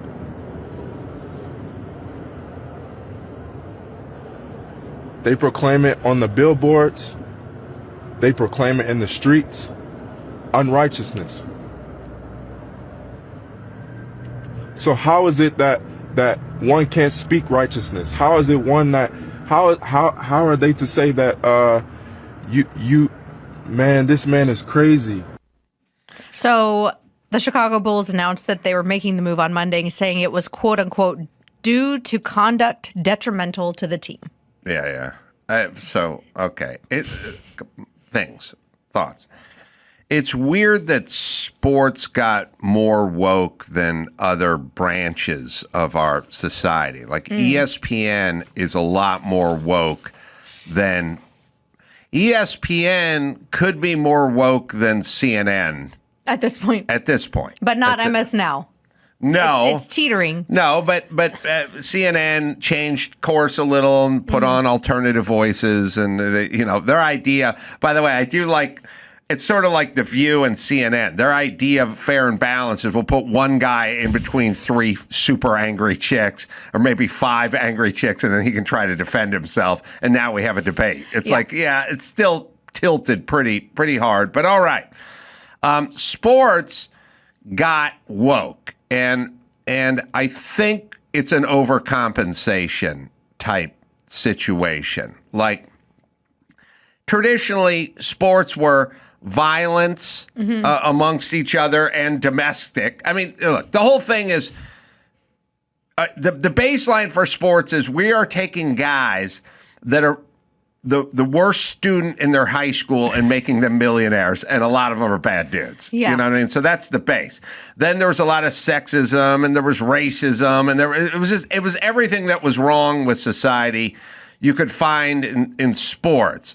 And I think the purveyors of sports overcompensate because of it in the other direction. But they're kind of selective in that compensation because they don't get onto the guy that might have an illegal weapon or committed the domestic violence charge. No, not at all. It's the Christian dude. Yeah, because they're very keen to want to be accepted in our society, and it's also a culture. If you have 70% of the roster's black, having a gun or whatever is not a big deal in their world. But loving Jesus. Yeah, well, they do tend to love Jesus more than the white man, I think, statistically. But the point is this. Yes, they fire him. We all know what they're doing. This is woke bullshit. Now, here's the whole thing about the LGBT whatever community. I look at it the same as I look at the Muslim community, which is you can be Muslim or you can be gay. You can't be gay and Muslim, but you could be Muslim or you can be gay. And I have zero thoughts about it and zero problems with it. And I'm also going to say, as much as these assholes would argue this point, America's extremely tolerant to people and their different ideas and their different proclivities and their different ways of life and their different ways of expressing love. We don't want to be force-fed your bullshit all fucking day. Yeah. That's what we push back against. We don't push back against Muslims. We push back against mandatory Muslim recognition night at the WNBA or whatever the fuck you're planning next. The LGBT community, fine. You guys have an agenda. And so the thing is go be gay, go be trans, go be whatever the fuck you want. But now you're going to insist that we got to fly the gay flag in front of the courthouse, and now you can fuck off because I don't want to be part of it. You understand? I'm going to be indoctrinated into your bullshit. Or that the NBA needs to have an entire month. Right. And by the way, like the Muslims, it's not, we just want people to tolerate us and live. No, you want to foist an agenda. That's what you're doing. If you don't, there's a version of quietly going about your business. This ain't it. You don't need to have the gay flag. You don't need to have Pride Month. You don't need to do the thing on the lawn of the White House. You can just go about your life. Yeah. And then people push back, and then you get to claim that they're homophobic and you feel threatened. No, it's because you won't shut up about it. And what's funny, too, is in a separate video, he talked about how Catholicism is a false religion, and Catholics weren't like, fire him.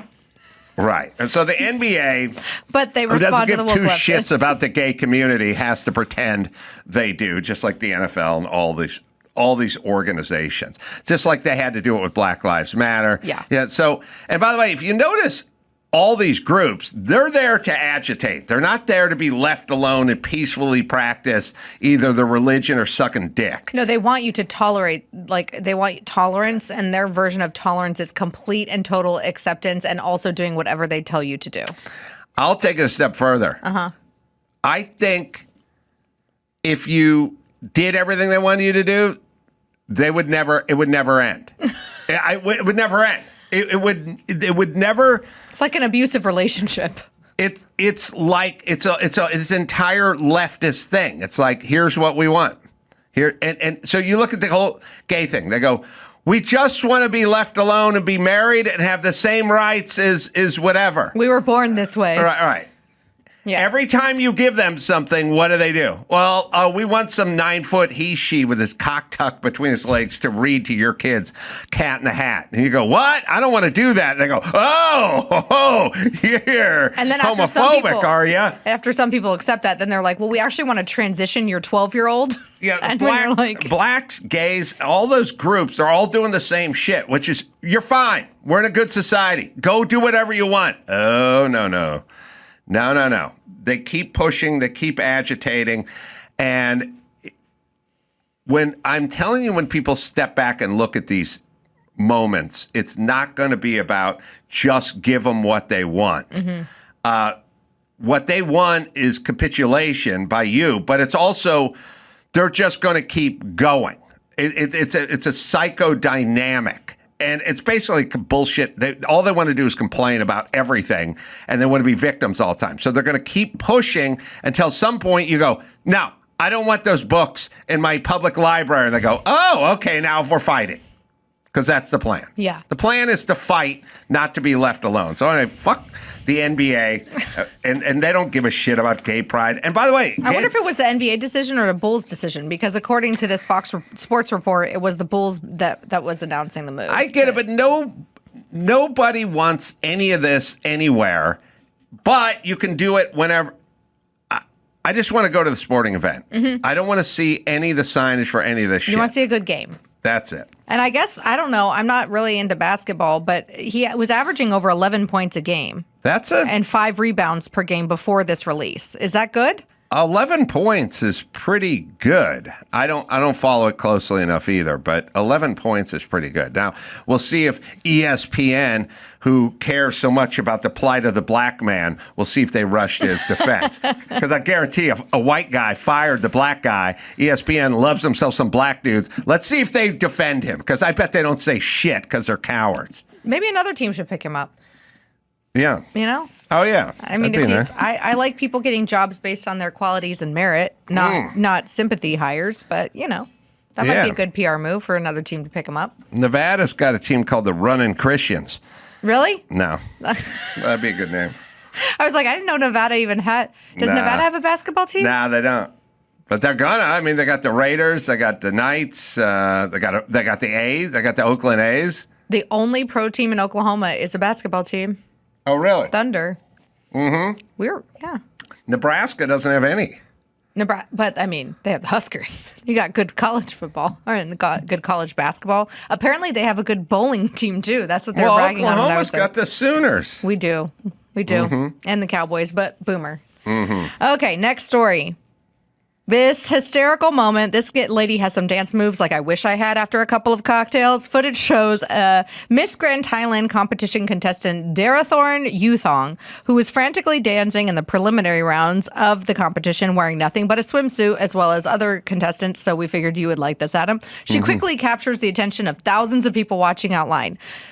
She showed her aggressive hip-hop dance move without any concern for what people think. I guess this was like at the beginning, and they're all supposed to show a little bit of her personality. She's like fully.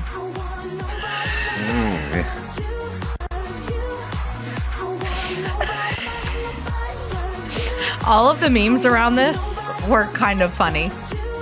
It's kind of interesting that Thai women are very light, and she isn't light skinned. And there's a lot of Asian with whitening stuff going on. Do you know all about that? No.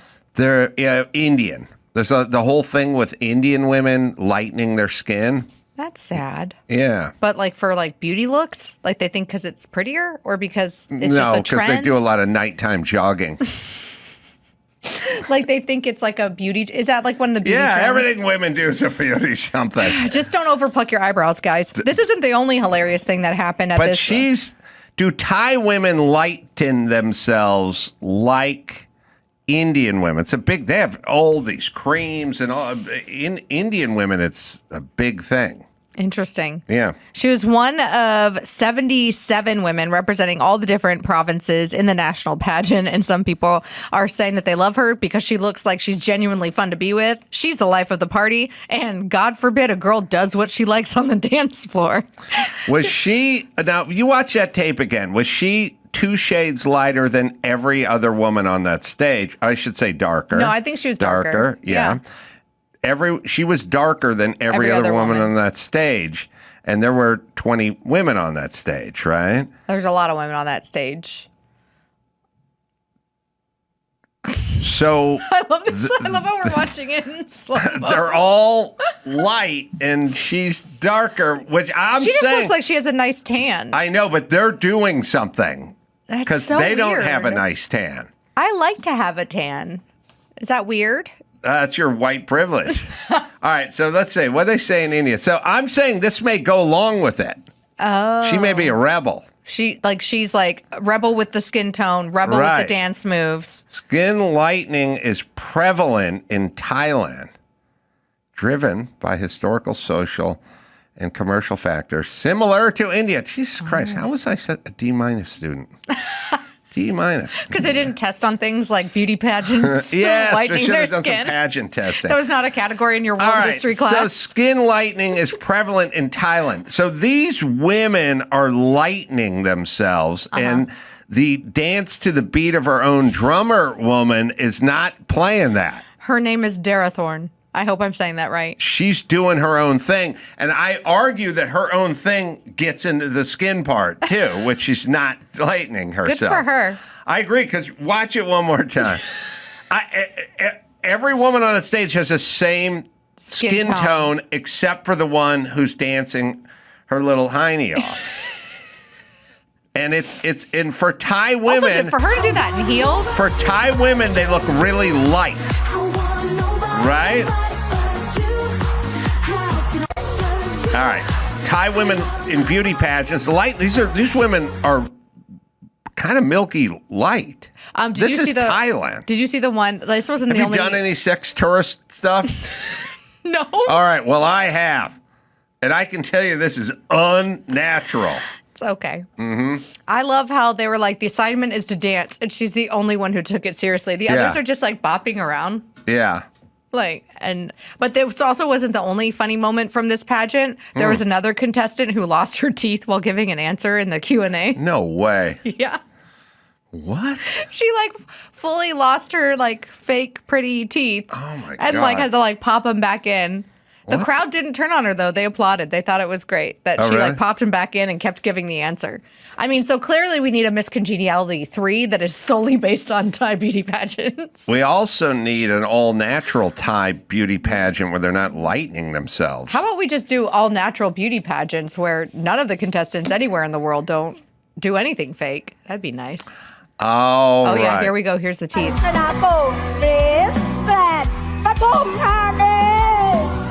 Wow. Yeah, they do weird lighting themselves. I'm sorry, I'm still on it, but I don't know if that's fake teeth or the weird veneer grill thing. It looked like it was dentures almost, like the glue. Yeah, but there was stuff under. No, they started to pop out, and then she kind of took it out, turned around. Oh, so you don't think she has any teeth? I think she might, but maybe they're covered. I don't know. No, that was like a grill. Really? Yeah, versus dentures. I thought a grill was shiny. That's when black people do it. When Thai people do it, they make it look natural. Oh, okay. But it's still called a grill? I don't know. I'm referencing a thing where things go over your teeth. Yes, I don't think that she was wearing a grill in the beauty pageant. I think she was wearing fake teeth. All right, I used the term grill. Anyway. Okay. We'll figure it out off the air. Loud talking and Alicia stepping on his point. That's his right. favorite thing. Go to adamcarolla.com for all the live shows. April 10th in Salt Lake City, and then also in San Diego on the 12th, and then I'm all over the place. Phoenix. Check out some new stuff. We got the merch store. Go to adamcarolla.com for all the live stuff there. Alicia Krause, what do we got for you? Just on the socials and maybe in a city near you soon. And also Jay Muse, The Murdoch Mysteries. You can check that out as well, wherever you find finer podcasts. And until next time, Adam Carolla, Jay Muse, and Alicia Krause, and me saying mahalo. We have it so good in America, we're just canceling words right now. Not the racial slur. That shit got to be gone forever ago. I'm talking about everyday words. Like on a plane, the flight attendant can't use the word turbulence anymore. They can say rough air and they can say light bumps. Light bumps! That sounds like a negative review for a Coke dealer. Jonathan Kite is on the Adam Carolla Show. Yeah, I don't like all the nomenclature stuff either at all. I mean, I didn't even like when cockpit became flight deck. I mean, come on. Yeah. What about master bedroom? You're not allowed to say anymore. You're not allowed to say grandfathered in. Oh yeah. Oh, I did hear about that one. I looked them up because I was trying to write something, and you're not allowed to say gypsy. You can't say gypped. Oh right. So they gypped him out of it. Yeah. Stop, because it's derogatory towards gypsies. Gypsies, yeah. I think in that department, you can probably still get away with paddy wagon. You probably, and you can get away with jerry rigged, which is German.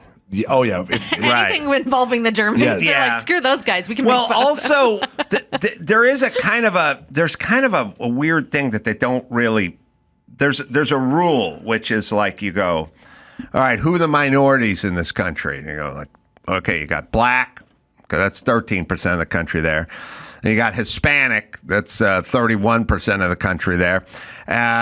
What about Asian? They're 4%. No, they're not.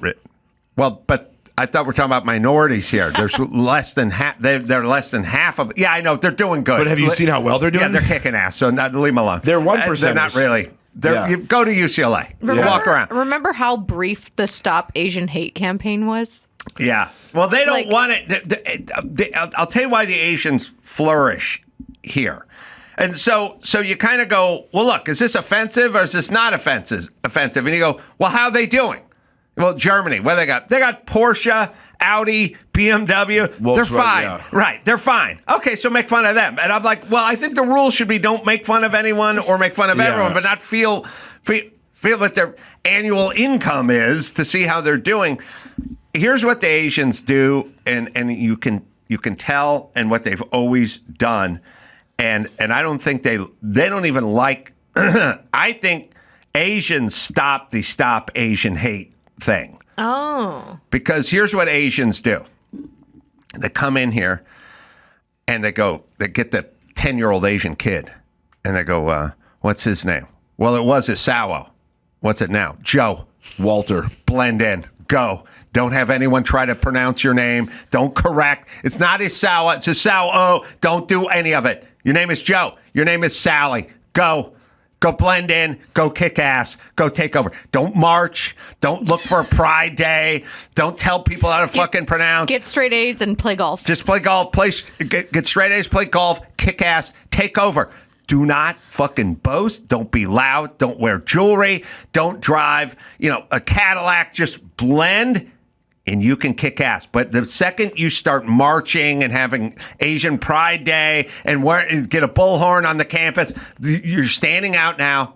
I've never seen an Asian Pride parade. They just go quietly blend in and don't have people struggle over how to pronounce your name.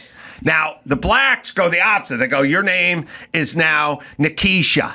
And it's like, okay, everyone's going to have trouble with that. Then you're going to correct everybody. And then they're going to go, I don't want to hire you because I don't want to be correct. And I don't know how to fucking pronounce your name. Don't do that. Get a basic one-syllable, easy name. Go blend in. No Rolexes, no diamonds. But you go and you kick ass and you'll own all that shit. When you look that's what the Asians do. The immigration, when the immigration for Asians up, they look at the top 10 baby names of the year, It's like, wow, we got a lot more Joes this year. Joes and Sally. Joe and Sally, yeah. And no Asian pride, anything, no movement of trying to take back. No, you just go kick Chinese some ass. New Year. Yeah, that's all we got. It's a hell of a party. That's all. There's but they're nothing. giving us money. It's like good they luck. Just give out it's money. good luck. So Chinese of New course Year's they're so gonna be fun. liked. Yeah. All right. What was our story? Oh, well, we can talk about how Corinne Jean-Pierre has now switched her political affiliation to independent. Yeah, so the former Biden White House press secretary, Corinne Jean-Pierre, KJP, as I like to call her, on Wednesday revealed that she was registering as an independent and announced a forthcoming book about her time in the tumultuous administration. So apparently, this is the best part, though. All of these Biden insiders are speaking to the media, but on anonymity only. And they are lighting up their like little group chats because they're afraid of what she's going to say about them and Biden. Obviously, as the House is starting this investigation of like who knew what when. But when these press secretaries leave, and they always do, when was the last time that one of them left with a bomb to be like, wow, we didn't know that? Or we didn't assume that. When was the last? Because they all write books. They all do. They go on speakers tours. Exactly. They make so much money. That's how they have to make money. Yeah. They do this job. It's like somebody who plays sports just for the sneaker deals. Yeah. You're like, it's a thankless job. Everybody hates you, but you're doing this so that you can make money in the long Well, run. apparently a lot of people in the West Wing hated her because she liked to be on camera, but obviously she did a really shitty job answering questions for the Biden administration, and she didn't do the managerial work Yeah, I don't think behind the that's scenes. policy aside. I think any job for Biden, for Trump, for Obama, for Clinton, it's a bad job. The press secretary yes. job? Well, See, I actually think it'd be the most fun because everybody's going to hate you anyway, so why not? No, that's what I mean. I go, you're going to get your entire life is a comment section on Reddit where people are just trolling you. Like nobody likes you. True. The press doesn't like you. Yeah. People in the administration probably don't like Well, you. I don't think we can hold against them that they basically lie for a living because they have to lie for a living to because keep their job. Well, what if you just went out? Like if you just went out there and you just went, I took a shot of sodium pentothal and I found out I had brain cancer and 3 weeks to live. So ask away. Is Joe Biden, is he addled? Is he affected mentally? You'd be like, well, obviously you've seen the tape. He doesn't fucking know where he is half the time. But don't worry, everyone else is basically running the White House, but he's not, so don't worry. But the part you should worry about is they're all crazy leftists. So you thought Joe was in the middle of the road. Joe is in the middle of the road. We literally have to get him out of the middle of the road. He doesn't know where he is, but he's got a bunch of lefty lunatics. He's driving running a truck that won't get out of the way for country. Right. He's parked in front of Carolla's Yeah. studio. He won't move. All right. So any other questions? No, of course you go, Joe's 100%. We just had a long talk. My problem is I need roller skates to keep up with that guy. That's literally an abbreviation of what she told Don Lemon, by the way. Who Lemon asked her, like, hey, how is the president's cognitive abilities? This was back in 2022. It's great. Corinne Let's watch. Jean-Pierre. Oh, we have it? Yeah, Sweet. we have it. He's the president of the United States. Does the president have the stamina, physically and mentally, do you think, to continue on even after 2024? Don, you're asking me this question. Oh my gosh, he's the president of the United States. I can't even keep up with him. We just got back from New Mexico. We just got back from California. That is. Why is your voice so high? That is an odd question. Donnie! You should be even asking I'm buying Coke off him. But also, it's a weird. So here's how you know the premise is weird of her answer. He's the president. That's like saying your head coach just went 0-13. Should we fire him? He's the head coach of the Giants. You're answering a question that nobody's asking. Yeah. It's not even a question. Yes, he's the president. Yeah. That's no well one was, that's what I'm saying. established. Nobody was questioning that. You got to laugh, and then it becomes laughable. Well, I'm concerned if she couldn't keep up with Joe Biden in 2022, then maybe she needs to see a doctor. But she's not moving to the right. She is saying that she felt like the Democratic Party betrayed Joe Biden. The description of the book says it's set to be released in October, and it will look at the, quote, 3 weeks that led to Joe Biden's abandoning his bid for a second term and the betrayal of the Democratic Party that led to his decision. Well, Joe Biden isn't anything. It's just the people who work the auto pen sort of with him. And that's all you really needed.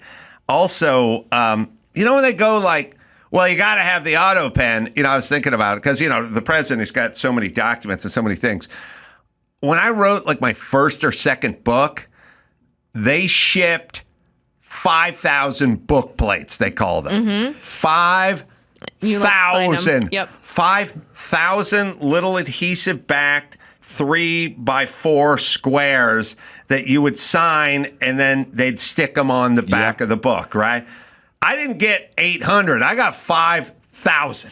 And my whole life for the next 3 weeks was I'd have a stack like 4 inches high, and I'd just be sitting in bed watching TV, just sign. Wherever I was, I'd be standing in the kitchen eating, sign. Everywhere. I wouldn't leave the house without a stack of these things. It was a pain in the ass, but I didn't have an auto pen. Like you can do it. That's funny to think of you in the kitchen just with a feed bag on. That's right. I had my nanny feeding me, but yeah. No, but you're right. I said lips when she asked. She goes, hips oh, or lips? sorry, I hips. was like, no, lips. Yeah, I'm hungry. But the thing is, like the auto pen is so funny. What does his signature even look like? And as he declined, what did it become? Hey, and here's the other thing too. I realize I go out on the road, I bring all my books. I've told the story a million times. I just bring my books they gave me and I sell them as merch. Yeah. I'm trying to get rid of them, basically. That's why I'm doing it. But I stand there in line after the second show and the first show, and people come up. Yeah, they want your autograph, yeah. If you took the 25 people that brought a book and just opened them up out in the parking lot and put a flashlight on it, the signatures would look marginally different because I'm just kind of rattling them off. For sure. You'd go, the same guy signed all these, but the first one and the third one and the 17th one are kind of different than one other. So when they're all exactly dead nuts on down to the millimeter, it's a stamp. That's an auto pen. That's a really good way for us to see. Maybe that's one of the things that Congress can investigate. Oh, they did. I feel like every time I'm writing my name, it's like slightly different. It's going to vary because you're a human being and you're in a little different position. And sometimes you're not even looking down. Sometimes you're just signing You're and like, taking what's a your picture. name? John. Nice to meet you, John. And then you're scrolling. Well, the autograph hounds, they used to say the clearer the signature, the more it was worth. So that there's sort of not I don't mean mentally, but late stage, in the beginning when you'd get like the Beatles to sign, things were much clearer than when they had signed a billion things. It's just scribble. Right. Well, and then that makes sense too, because then it's an older artifact as well, most likely too. So it's like it's double. So it's like, yes, Paul McCartney and first album. If I was Joe Biden, I would just sign a JB. Yeah. Justin Bieber? Yeah. Come on, man. Just JB. So Bieber and I are the same. Now there's going to be a big auto pen thing because you're going to go, literally the last day you pardoned a bunch of people. Ooh. But did you pardon a bunch of people or did they pardon a bunch of people? Well, we all know he pardoned his son. There's they. Yeah, but is Jill Biden in charge of the auto pen? Because they go, she was kind of running things, or Ron Klain or whoever in the cabinet was kind of calling the shots, and he was kind of out of it at that point. So is that Jill calling Well, the according shots? to the Tapper book, they're saying that they're members of the cabinet that spoke to Tapper that were like, we didn't even see him and we didn't know what was going on.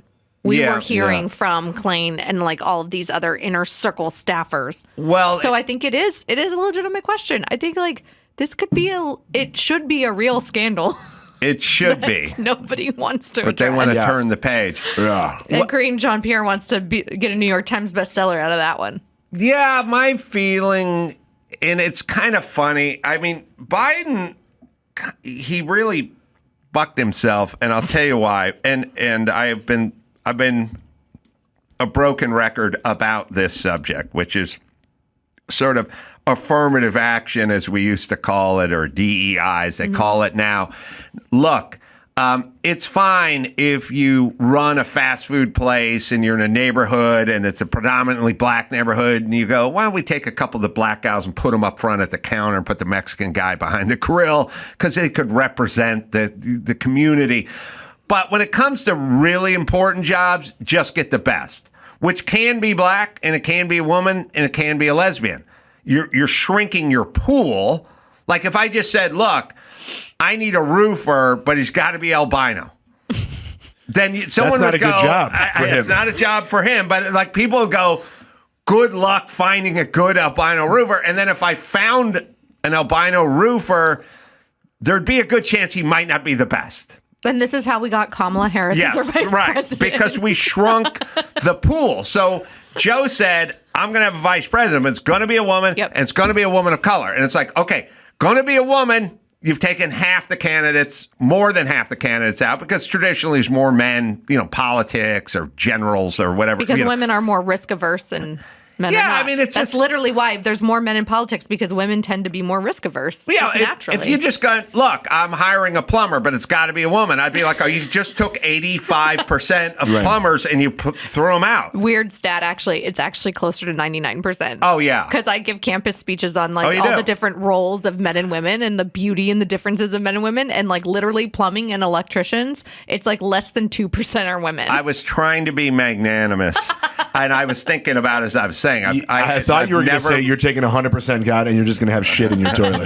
Well, what I was trying to do is make it cross over to Kamala, which is, yes, they're black women, Condoleezza Rice, there's qualified black women out there. There have been historically, but you've taken the lion's share of the people who could perform this task and you got rid of them mathematically. So now you're left with a smaller group, and now you go, I need a woman. Yeah, okay. And she's got to be black. And it's like, okay, now we're really getting finite here and granular. And then you pick one, and I go, well, now be careful because she may not be great at this job. Turns out. And it turns out she was bad at the job. And it turns out you ruined your next 4 years because she wasn't up to it. And Karine Jean-Pierre, we want a black woman. And she was up there going, I'm the first lesbian black woman who's ever done this job.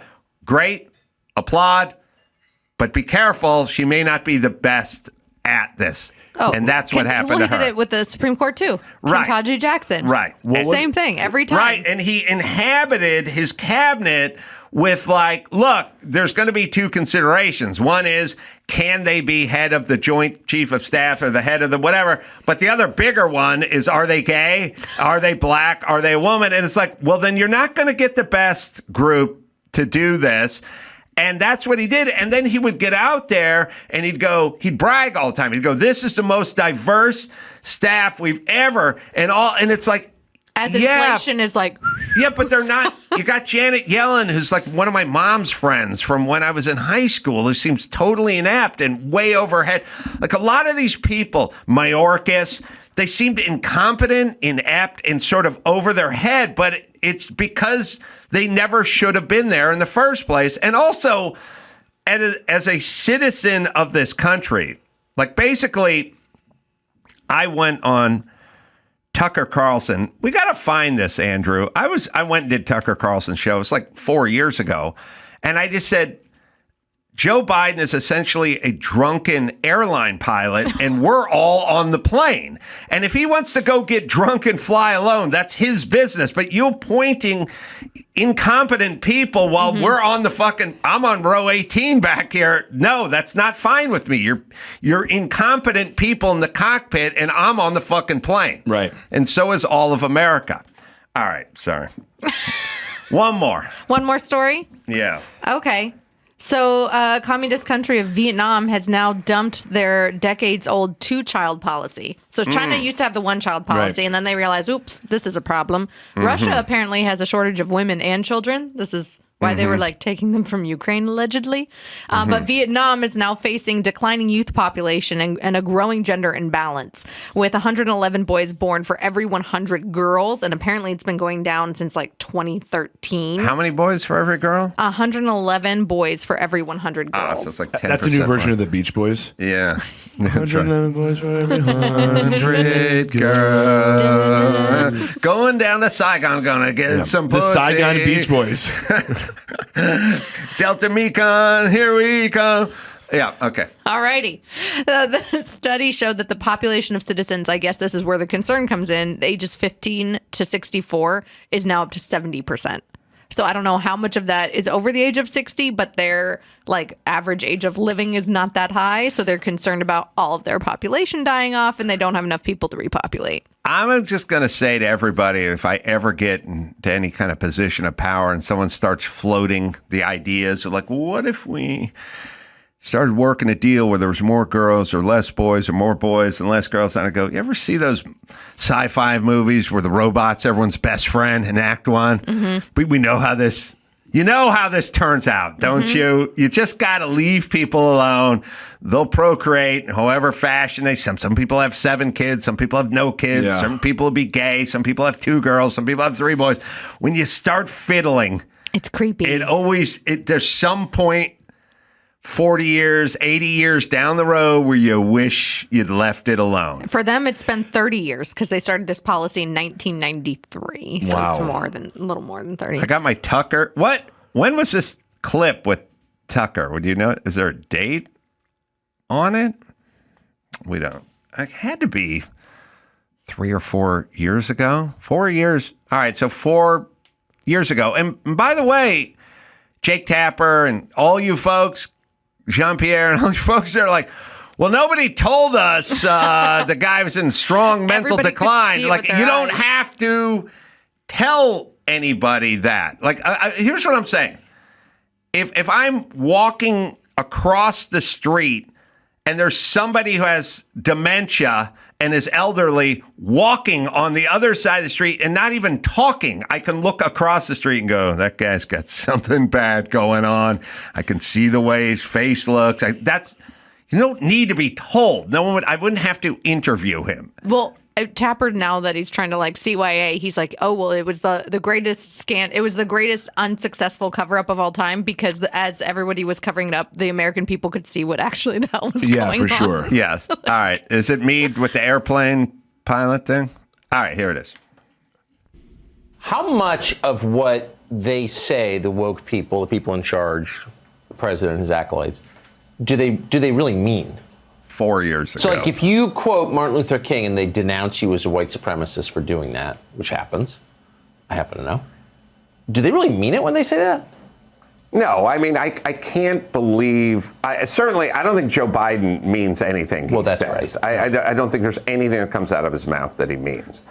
And, when he's talking about Jim Crow 2.0 or he's talking about, I heard him the other day saying certain nations are being pulled back or certain states are being pulled back into a Jim Crow where they're going to ask black people to count jelly beans before they can vote. And it's insanity. It's reckless. It's irresponsible. It's sort of insane.